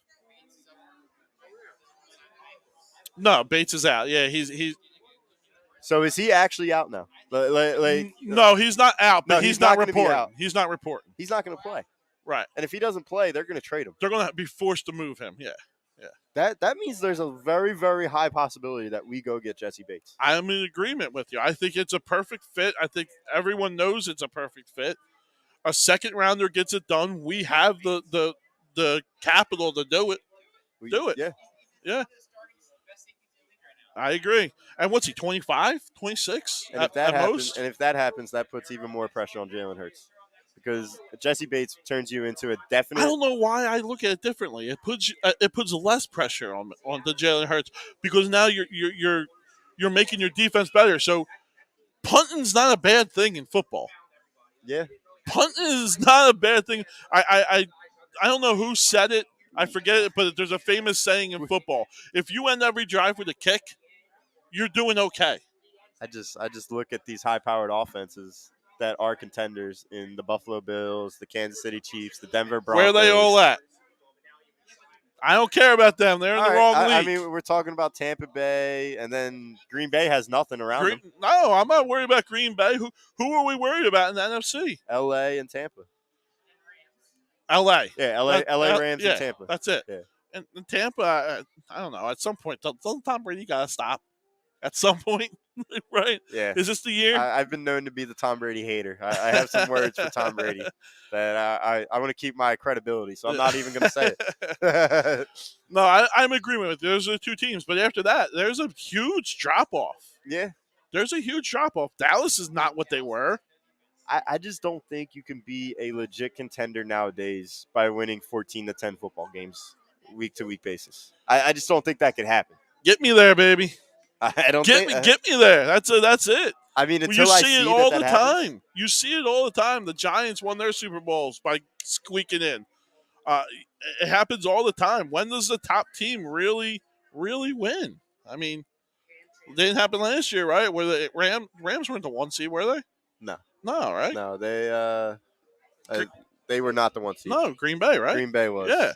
And Cincinnati wasn't the 1 seed. No, not even close. Were they, the 6th seed? Yeah, not even close. They got a home playoff game. They were the 4th seed seed because they won the division. Yep. So that's what we're talking about. What? Record-wise, I think it's going to be good. I think they're going to be okay.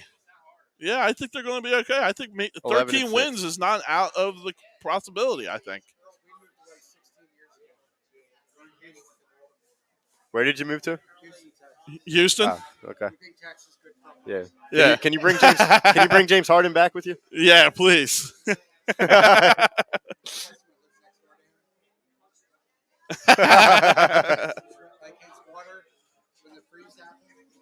Yeah. I mean, what's he have to care about? Yeah, he's got $50 million in the bank. He doesn't care.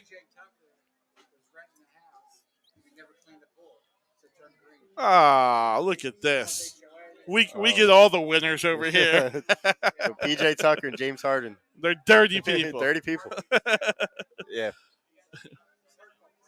Oh, yeah, I'm totally down on the Sixers. That's all I want, both of them back in Houston. And then when you come back, can you bring Brandon Cooks? Yeah, please. that I'll take. Yeah. The only one worth anything on that team.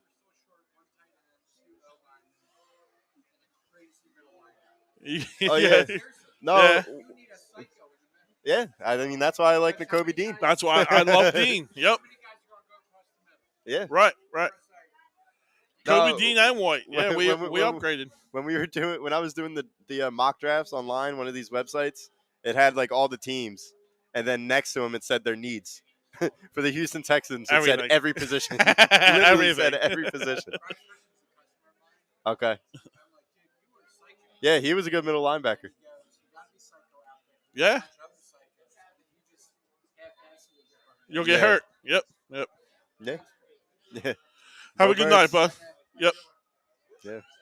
Yeah, well, that's the rant booth right there. We always get someone stopping in and chiming in. Former Houston resident. Yep. Telling them to bring him back or give James Harden back to him. So, but yeah, I mean, he asked what the Eagles are going to do. Record prediction. I'm thinking 11-6. I think 11-6, and I think they're winning the division. I think they win the division. I'm going to go higher. I don't think 13's out of the realm. Yeah. I don't. And that's going to depend on Jalen Hurts. I think Jalen Hurts is fine. I do. Can he win a big playoff game? That's all we need to be proven now. That should be that. just like the Phillies need to make the playoffs this year. Right. The Eagles need to win at least playoff game, and it needs to be on the shoulders of Jalen Hurts. I'm with you. If he wants to be here next year, all right, he needs to win a playoff game. Yeah. On his merit. Right? It can't be the defense. It can't be a 14-10 game. It needs to be Jalen Hurts goes out and slings the ball around and wins us a game. Yeah. All right, I need to see that. The fan base needs to see that. If he does that, we're a contender, man. Yeah. We're more than a contender. We could be there. Yeah, if Jalen Hurts has an above-average year, we're in the Super Bowl this year, in my opinion. Every position is just good on this team. Do you think this team can win off of slants and bubble screens? Yes. That's what I think, too. Yes. That's what I think, too. And I think Jalen Hurts can do that better than anyone else in the league. Yep. He can make that read better than anyone else in the league because of his intangibles. Yeah. All right. Before we get to the Bryce Harper thing, just one last thing. Just piggybacking off what you just said, slants and bubble screens. Yeah. He is great at reading them. Yeah. And then you combine that with the running game that we're going to have this year. The RPOs and stuff, yeah. Yep. Yeah. I'm excited. I'm excited. I'm more than excited. I'm going to put all of my eggs in Jalen Hurts' basket, and we're going to go from there. I'm with you. I think Jalen Hurts gets it done this year, and everyone's going to look at it and say, man, he didn't throw for 300 yards. He didn't throw for 250 yards. And I'm going to say we got a W. Yeah. We got a W. That's all that matters. And we need to get W's against those good teams. We need to get W's against Dallas, L.A., all those, Tampa. That's it. Yeah. I mean, there's no one else I'm scared of. Green Bay, they still have Aaron Rodgers. They're still going to be a contender, but yeah, I know we play the AFC South this year, right? So I need a win against the Titans. I need a win against the Colts. You have to. Yeah, you have to. So the Jags, you should win that one. Yep. Yeah, we do play the Packers. We definitely need to win against the Packers. They literally have nobody on that offense. There's no one on that offense. You got Aaron Jones and you have Aaron Rodgers. Yep. That's it. Allen Lazard and Christian Watson, I think. Yeah, okay. Putrid. Yeah, I mean, it looks like the Eagles from 2019. Right. Amanda says, when do we think Bryce Harper will be back in the lineup? That's a good question to get on, because I have a different point of view on that than a lot of people, I think. I think I know it, because I think I commented one time, and you said I'm all in with you, and then everybody called the two of us idiots. That sounds about right. That sounds about right. So what are you thinking? I'm thinking he's not back. At all? Yeah. I'm thinking if we're 10 games out, which I do believe we will be, but we will be in a wild card opportunity, I think he opts for the surgery. I hope he opts for the surgery. Let me put it that way. All right? Yeah.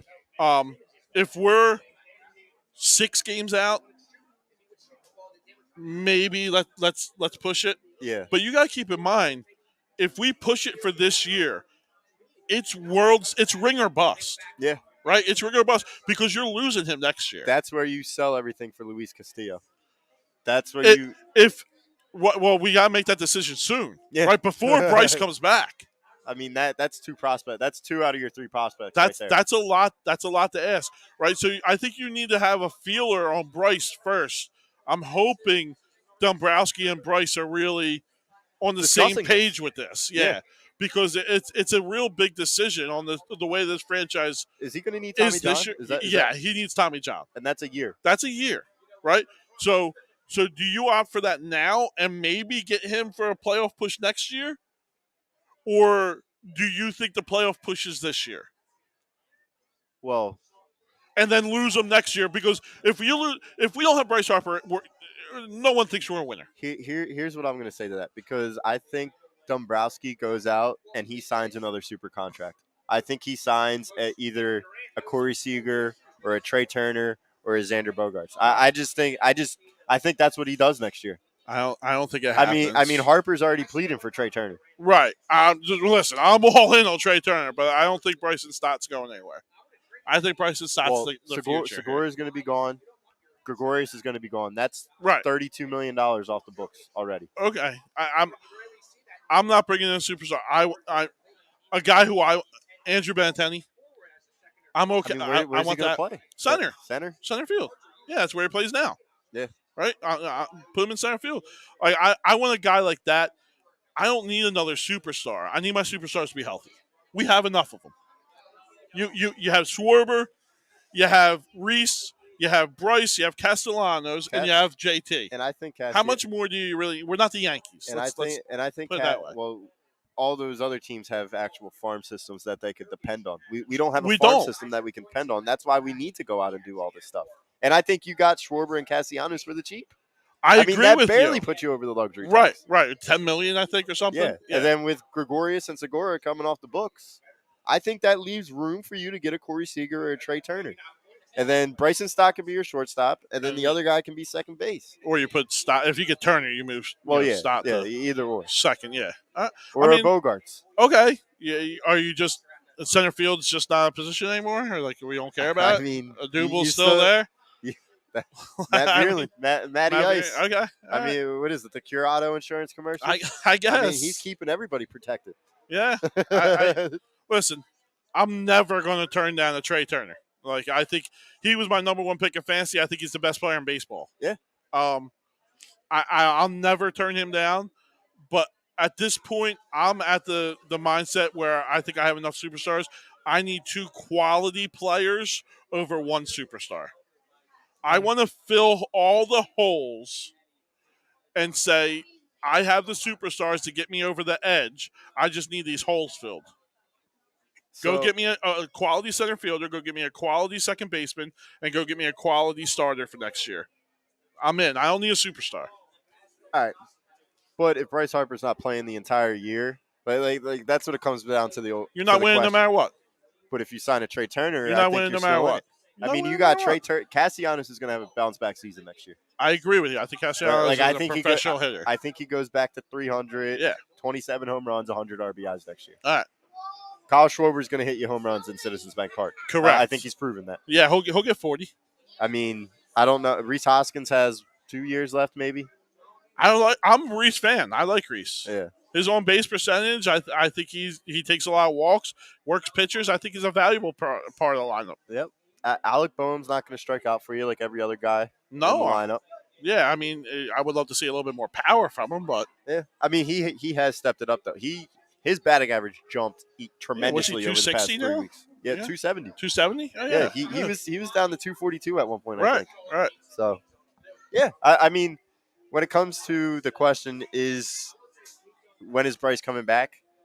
I think he's coming back. Okay. He will come back. He will get the surgery mid-October, and hopefully he can be back by the middle of September next year. That's a big if.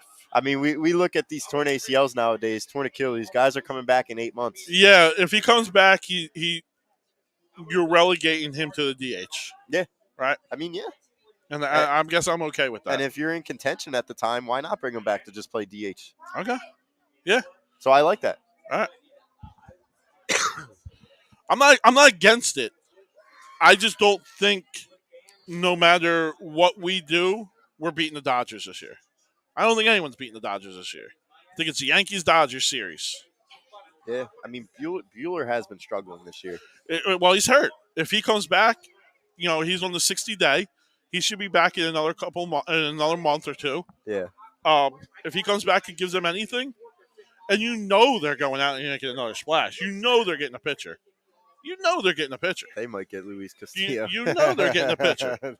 Syndergaard, they're getting somebody. Yeah, that's going to be rough because right now I think their pitching is their weakness right now. Oh, 100%. Yeah. Julio Urias has been average. Up and down. Yeah. Gonsolin's been phenomenal. Above, more than what people thought he was. You also got to remember, they get Dustin May back soon, too. Dustin May. Right? Yep. And that's a big arm. That's a big arm. That guy could be a top-of-the-line rotation for any other team. Yep. Our only hope is that the Mets and the Dodgers beat up on them somehow, or somebody just beats up on them. Like the Brewers end up playing them. Yeah, you hope the Brewers end up playing them before you do, and Burns and that starting pitching, Freddie Peralta when he comes back, like they just throw lights out. Yeah, and that's your only hope. Or the Dodgers beat up, or not the Dodgers, the Padres beat up on them with Musgrove and Manea. And, yeah, you just hope somebody else, because I don't think Mackenzie Gore. I don't think we have the pitching to really. I love Wheeler. I'm a huge Nola guy, but going up against that lineup, I don't think anyone's good. Yeah. I mean that's where Luis Castillo comes in. I would give up all 3 prospects in a heartbeat for Luis Castillo. Then all of a sudden, you're 3 guys deep. You're 3 aces. You're locked in this year. Then I mean, I am you're locked. I mean, you're locked in. All or nothing. All right. All or you're nothing. selling it all for one series. Yes. Okay. I mean, what is Luis Castillo's contract right now? Yeah, I think I think there's years on his contract. I think he does hold a couple of years on his contract. So then you still would have Luis Castillo, and it's Aaron a friendly Nola, contract. Yeah. Luis Castillo, Aaron Nola, And Zach Wheels. Wheeler. Yeah. And I know Monday night, me and the Hounds were talking Sandy Alcantara because the Mets just get rid of everybody. Oh, I mean, if you Sandy Alcantara, they get rid of everybody. Yeah, I mean, it's a pipe dream, but they get rid of everybody. Yeah, the Marlins, if they ever let that kid go, I will cry. I mean that kid is. I mean, they did it with Stanton. The next Nolan Ryan. I mean, they did it with Stanton. They did it with Yelich. They did it with Ozuna. Right. They did it with. They've JT. They never had somebody like this though. This guy, he's the top of the line ace. Yeah. You want to look at ace? That's him. How many complete games has this kid had? He's probably had more complete games himself than the rest of the National League combined. And every pitch is 99 miles an hour. Everything's great. He has some stuff. Luis Castillo, 1 year, $7.35 million. He signed with the Reds this offseason. Oh, that's it. So okay. So it would be a rental. I'm not doing it. I'm not doing it. I mean, now that it's a rental, how much do you really have to give up for it? Yeah, maybe. Who we got popping on? Yeah, I'm not trading anything for a rental. I'm not trading a pitcher for a rental. Yeah. Mickey Moniak, goodbye. How about Moniak or how about Stott? Are you willing to give up Stott for anything? If you tell me you're going to make a real aggressive move for Trey Turner, yeah, I'll move Stott. But you gotta fill that spot, and it can't be DD coming back. Yeah, I mean we would have to look at This is off-season talk. Right. But you would have to look at what other second basemen are going to be available, and all that. So, right. Mr. Wing, real quick. Me and Evan, Brad, and Rob, we're all doing Sports Hounds together at 7:30 every Monday night. So Flight Zone is just going to be on a little hiatus right now, as you can say. But we're going to be with the Sports Hounds until then, until further notice. So, but everybody's going to be all over the place. Yeah. I mean, we're interchangeable around here. Yeah, interchangeable at A2D Radio. Yep. Plug and place. Yeah. Yeah. Go Birds. Love the jersey. That is a great jersey. Yeah, I'm all for going out and trading Stott, but in the offseason, you gotta make sure you get Trey Turner. Trey Turner-esque. I mean, it has to be an upgrade, right? Xander Bogaerts. Yeah, it has to be an upgrade. Tim Anderson. I'm okay with that. Or only 4 of them. Yeah. So you can't tell me I'm gonna trade Stott and then say, oh, we're just gonna bridge it with DD again. I can't. Yeah, if DD Gregorius comes back, they may. What was? Yeah. Yeah, I don't even think, honestly, now that even we're talking about the Flyers for potentially next offseason, I don't even think it's close. Because all they've done is just get in their own way year in and year out since this process ended, or since this process continued on. Right. I mean, every year it's a new lineup for Joel. Hinkie? Colangelo? Yeah. Okay. I mean, for letting Colangelo come in, that's worse than the Flyers being ran by Comcast, in my opinion. Letting Colangelo come in. They'll never sell it. No, they'll never sell it. They'll never sell it. Yeah. They think it's 1986. bringing in P.J. Tucker, Mike Scott in previous What are you talking years. about? We have fans saying P.J. Tucker's 3-and-D guy. Come on. Yeah. P.J. Tucker's the next coming for us at 39 years old. He's throwing 3D elbows. That's all what he's doing. That's all he's doing. Yep. So, yeah, the Sixers, in my opinion, okay. 2 years from now, the Flyers are going to be in a better spot. I don't even think it's going to be close, in my opinion. Phillies talk. All right, we got to get back to Phillies talk. Minus Bryce Harper and Gene Segura being out, do you think right now this team is constructed good enough to hold the playoffs if Bryce doesn't come back? Yes, Gene's coming back, but without Bryce. I do, because the bullpen has proven to me over the past month and a half, maybe even more, that they are able to sustain leads, hold ties. They've been able to do that. I agree. Listen, I'm in agreement with you. I don't know why I have a different mindset than most people when it comes to sports, but you saying that, me believing that, just gives me more like, Bryce, go get the surgery. Just go get it done so we can have you for next year and we can really make a push at this thing. Like that, I don't know why I'm stuck on that. It's the smartest thing It's the smart play, right? Yeah. It's the smart play, because I don't think we're in this year. I don't think we're in the runnings this year. DeGrom and Scherzer for the Mets, that's going to be so hard to combat and beat. And then the Dodgers, they're going out and getting another stud.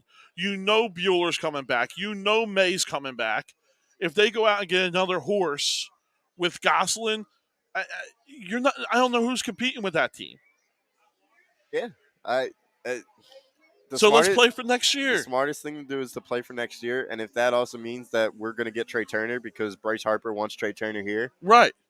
And we're still a playoff team. It's not like we're throwing in and kicking the towel, right? Like, everybody's heating up. You're right. You still have enough to make it interesting and sell out seats and put butts in the seats and make money. The only problem that I have with that, and Bryce Harper definitely has a problem with that, I don't think Bryce Harper wants to miss the first season zero chance of the playoffs. There's zero chance he ever wants surgery. I don't think he'll ever opt for the surgery. If he can swing the bat, he'll never opt out for the surgery. Be a DH for the next He'll be a 10 years. DH for his life. Yeah. The dude is just built that way. He'll never want to miss a game. Convert him into a first baseman. But here we are, him out. Yeah, I think we're a playoff team. I think we're a playoff team. I think we possibly can even reach that second wild card. Right. We were looking at the standings right now. If playoffs ended right now, we play Milwaukee. Right. I'm okay with Milwaukee. Let me take Milwaukee. How does the playoff? Top two teams get a bye. Top two get bye, so because it goes by overall ranking nationally. So top two get bye, right. 3 plays 6, 4 plays 5, and it's a 3-game series. 3-game series first round. No, 3-game series first round. Yep. Yeah, because I don't think the 1 and 2 can be off for that long. Correct. It's a 3-game series first round, and then it goes to a 7. And you give me Wheeler Nola. Correct. If you're able, now it's a big thing. If we're able to set our rotation for those 3 games, right? You have to get there, so that means Wheeler and Nola may have to pitch big games to get us there. Well, Robbie Thompson's going to have to set something up on September 1st to make sure they're set right for that series. But going, again, us talking about Bryce, going into that, us playing Milwaukee, we don't need Bryce to win that. We don't need Bryce to win that.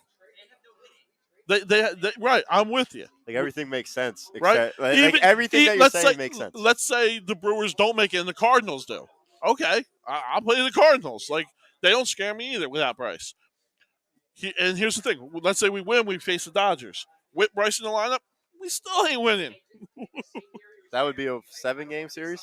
No, yeah, it would be a 7-game series. 7? Yeah. With 4 horses coming at us.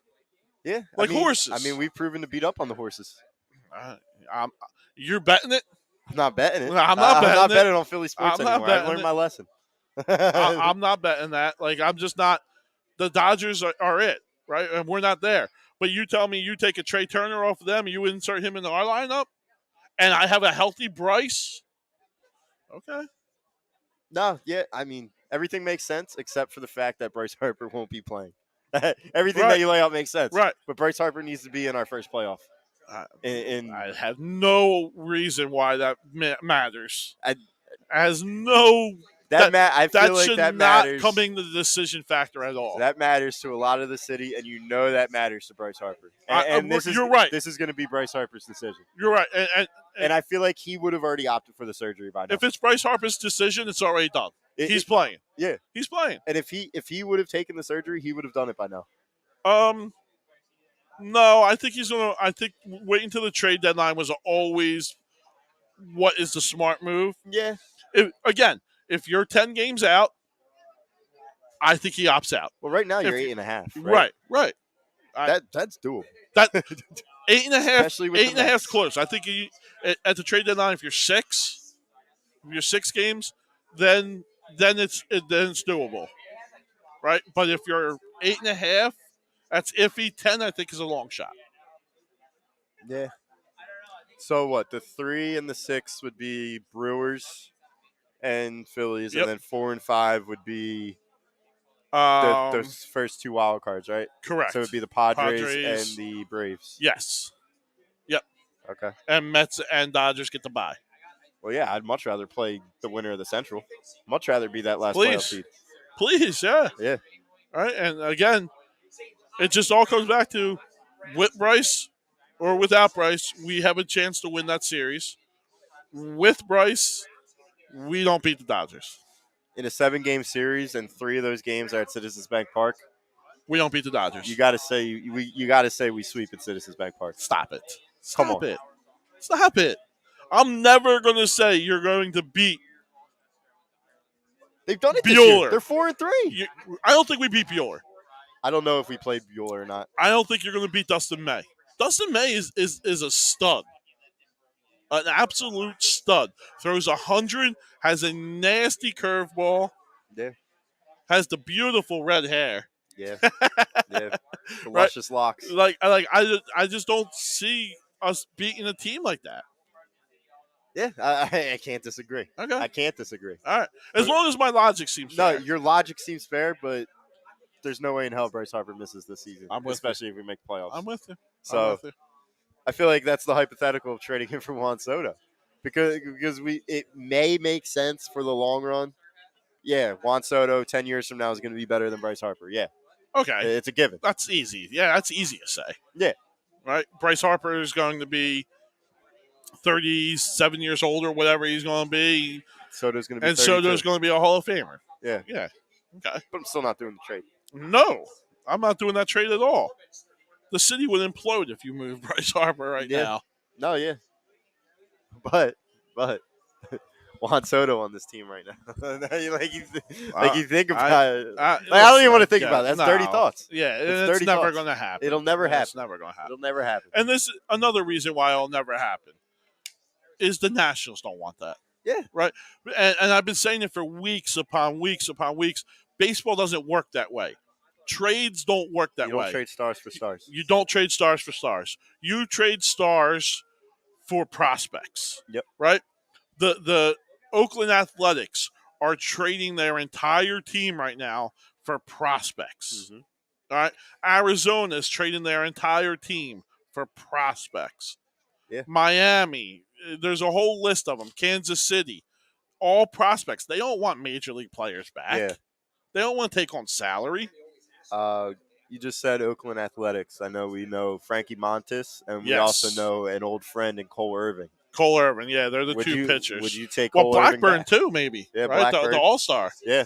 Yeah. Would you take Cole Irving back? No. Or nothing. No. Yeah. No. I don't think he'll do anything in Citizens Bank Park. Like he's playing in a pitchers friendly park right now. Who's he better than in our rotation? Like who? I don't think he's better than. I don't think he's better than anyone. Like I'd rather have Zach Eflin hurt. I'd rather have Eflin. I'd rather have Sanchez. Give me Mark Appel or whatever. Yeah. Like I'm not. Yeah.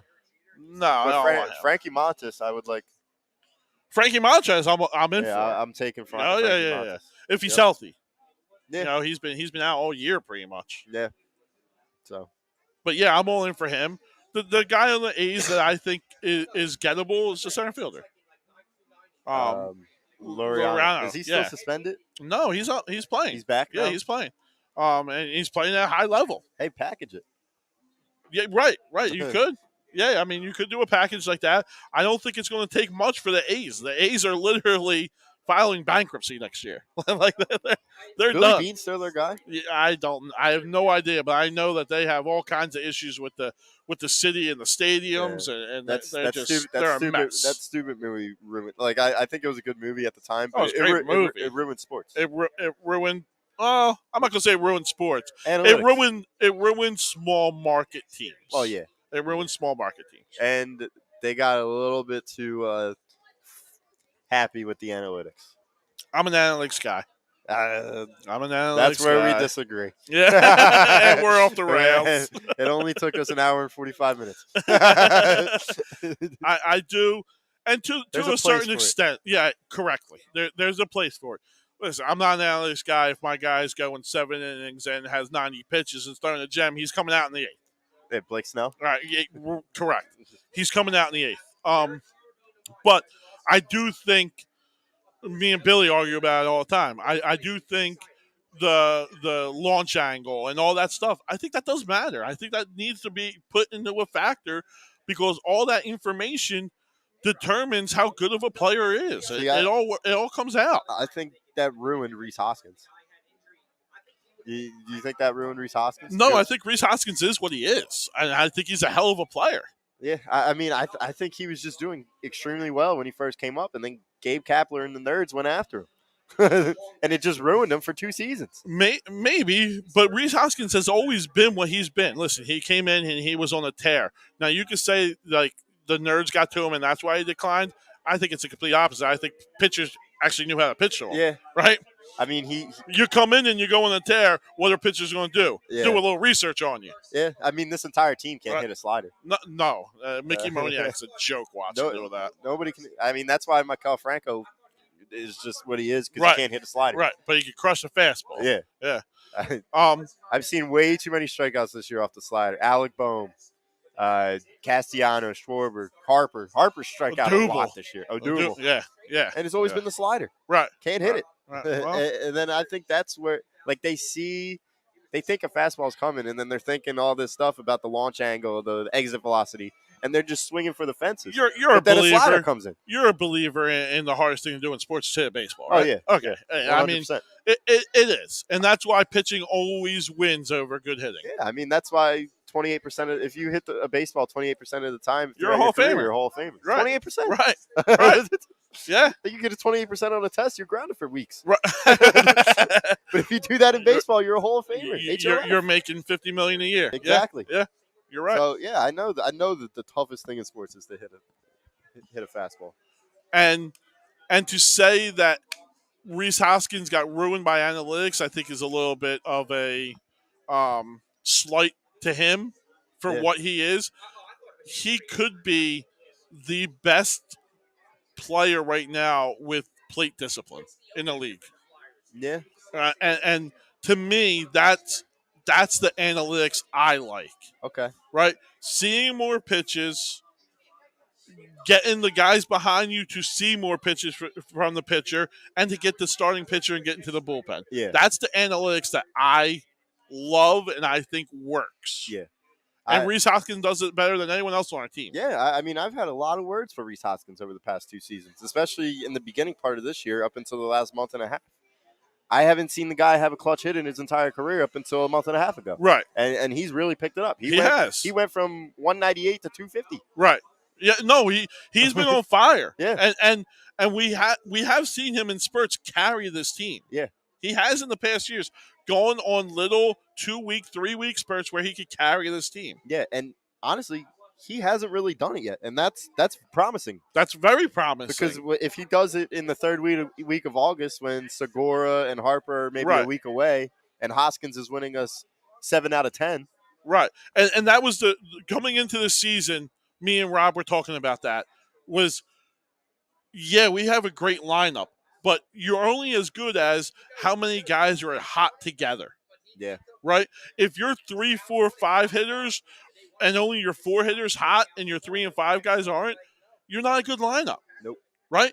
If your 3, 4, 5 hitters are together hitting the ball, now you're a hot lineup. Now you're a good lineup and a good team.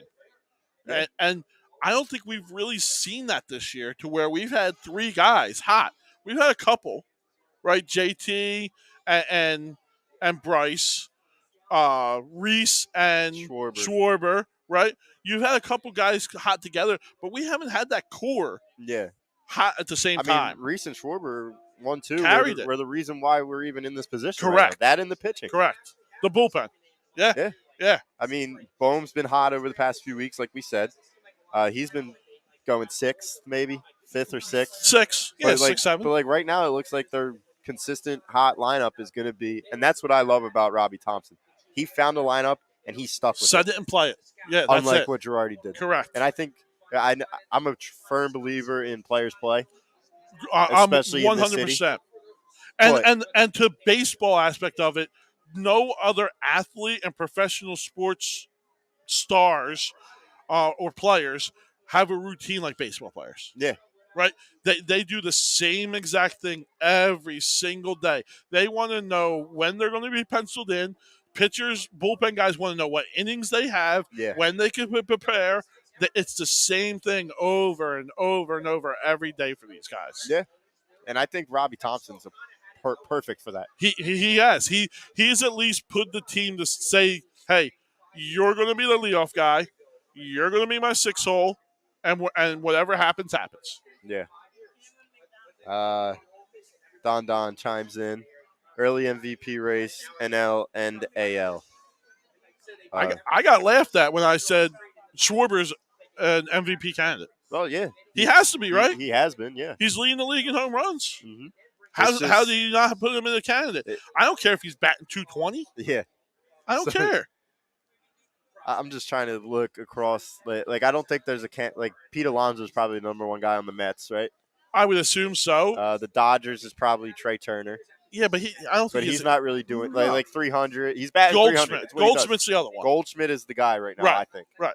I think it's Goldschmidt and then Schwarber. Yeah, I mean, right? I just don't think they could give the MVP to a guy that's hitting 220. I don't care if he gives us 70 home runs. Well, we did see, and to say this is a little bit crime because I love Bryce, but I think that was the worst MVP given to anyone. I mean, he didn't have an MVP year last year. No, well, he didn't. Not a full year, but the last 3.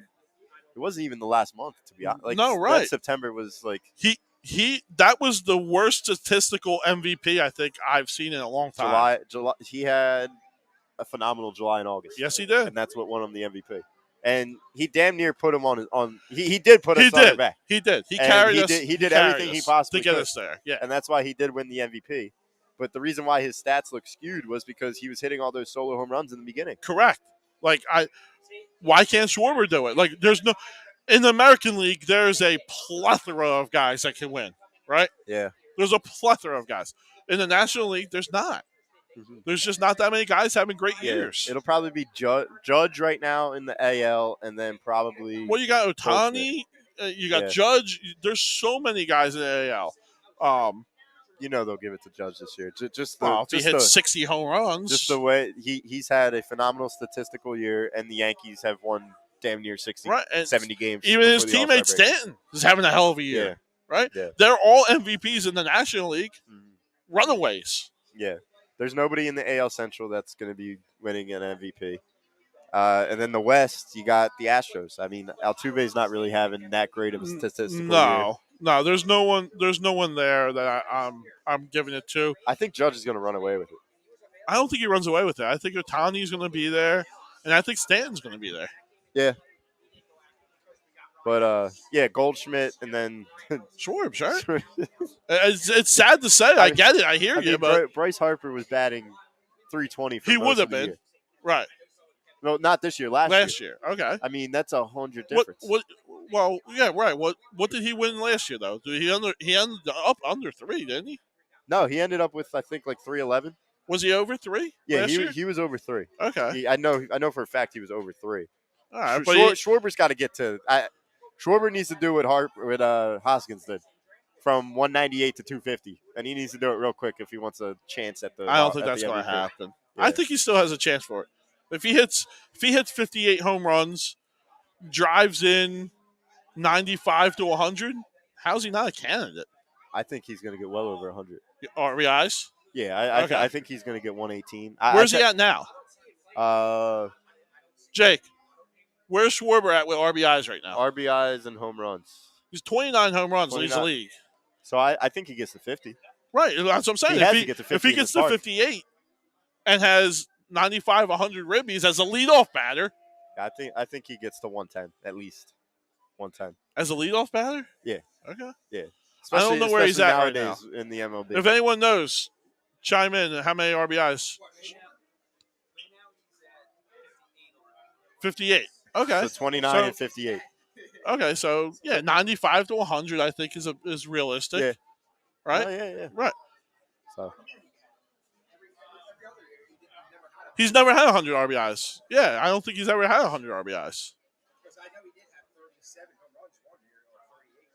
Yeah, that was last. But year. he's on pace for 50, and last year he started off hot with the Nationals, or he had a hot June with the Nationals. He was the MVP in the June. Yeah. I mean, I can't see how he doesn't get to 100.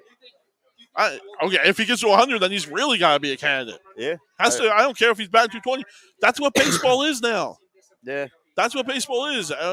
You tell me a guy who's batting 320. Who's making $30 million a year? Yeah, they're not really out there. There's a couple of them. I want to see his odds. His odds right now for NL MVP. It's gotta be. It's gotta be pretty good. Yeah, I mean, I can't see how he wouldn't be at least top 5 right now. Right, and I would even say, is there a pitcher out there that could win MVP, even though it doesn't really happen that often? But there's not. There's no pitcher out there. Mm-mm. There is Manny Machado. I mean, Machado is having a great year. He's having a great year, but I just think Machado they might not even make the playoffs. Yeah, Machado is what he is. MLB futures. Player awards. Yeah, I would love to see that too. What his odds are. What do you use? DraftKings? DraftKings and BetMGM. Okay. I never went on DraftKings, but it's easier to look up on DraftKings. Yeah. Schwarber's plus 2,500. He is 1, 2. So they got Goldschmidt plus 100. Right. That's who the runaway is right now. Machado plus 550. Wow. Okay. Alonso plus 700. Then they got Mookie Betts plus 1,100 because he had an insane May. He did. And then Freddie Freeman plus 1,400. Austin Riley plus 1,400. So every Dodger. Yeah. Okay. Trey Turner plus 1,700. And then Schwarber is 8th at plus 2,500. I might lay a couple on Schwarbs. I mean, that's a big payout. That's a good payout. Yeah.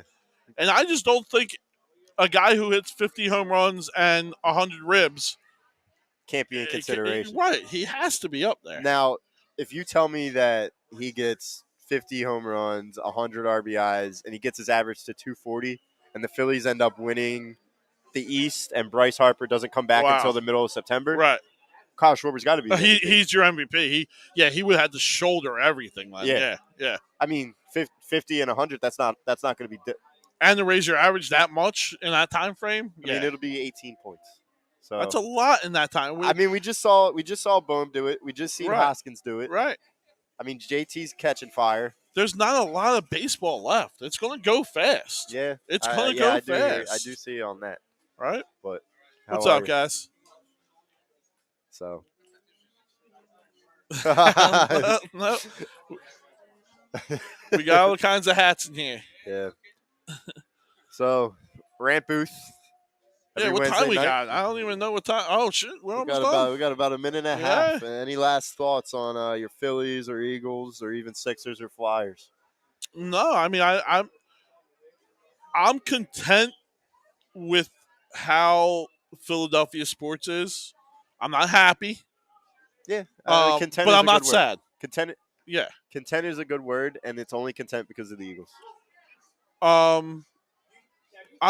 I'm not as down on the Sixers as you are. I'm so down on the Sixers. Yeah, I'm not as down on the Sixers as you are. I know they're going to have a phenomenal regular season, but nothing matters until that second round. You're right. You're right. And that's so why I'm not down on them is because I'm at least going to be happy for those 3-4 months. Right?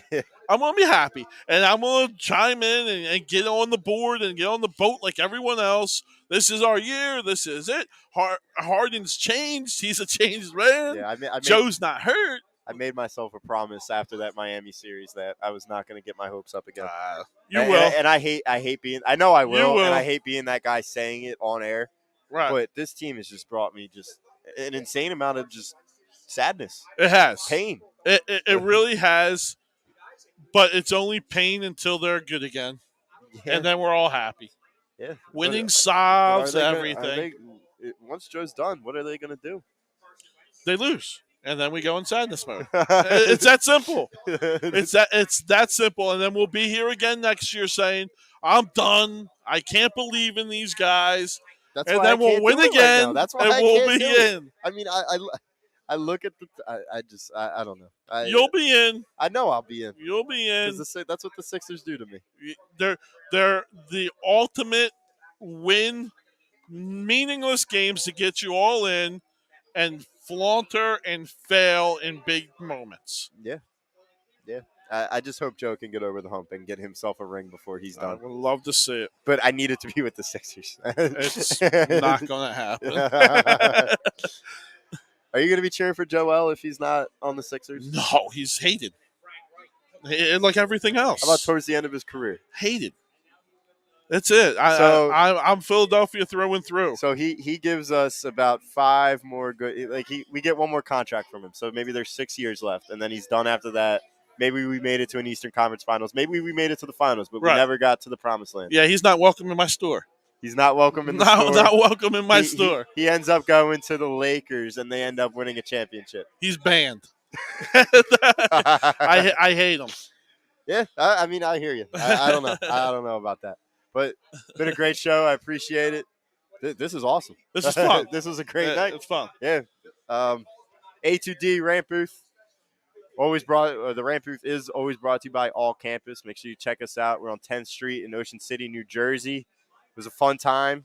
Make sure you tune in next week. Make sure you tune in for all the shows here on A2D Radio. We're every day. Yep. We're every day. 17 shows. So we always got something for you guys. Check us out. We got WWE. Love it. We got Hockey Happy Hour. We have everything. Yep. So make sure you check us out. Hell of a show. Thank you, John. This has been Jimmy Rodweller. Go Birds. Take care, guys.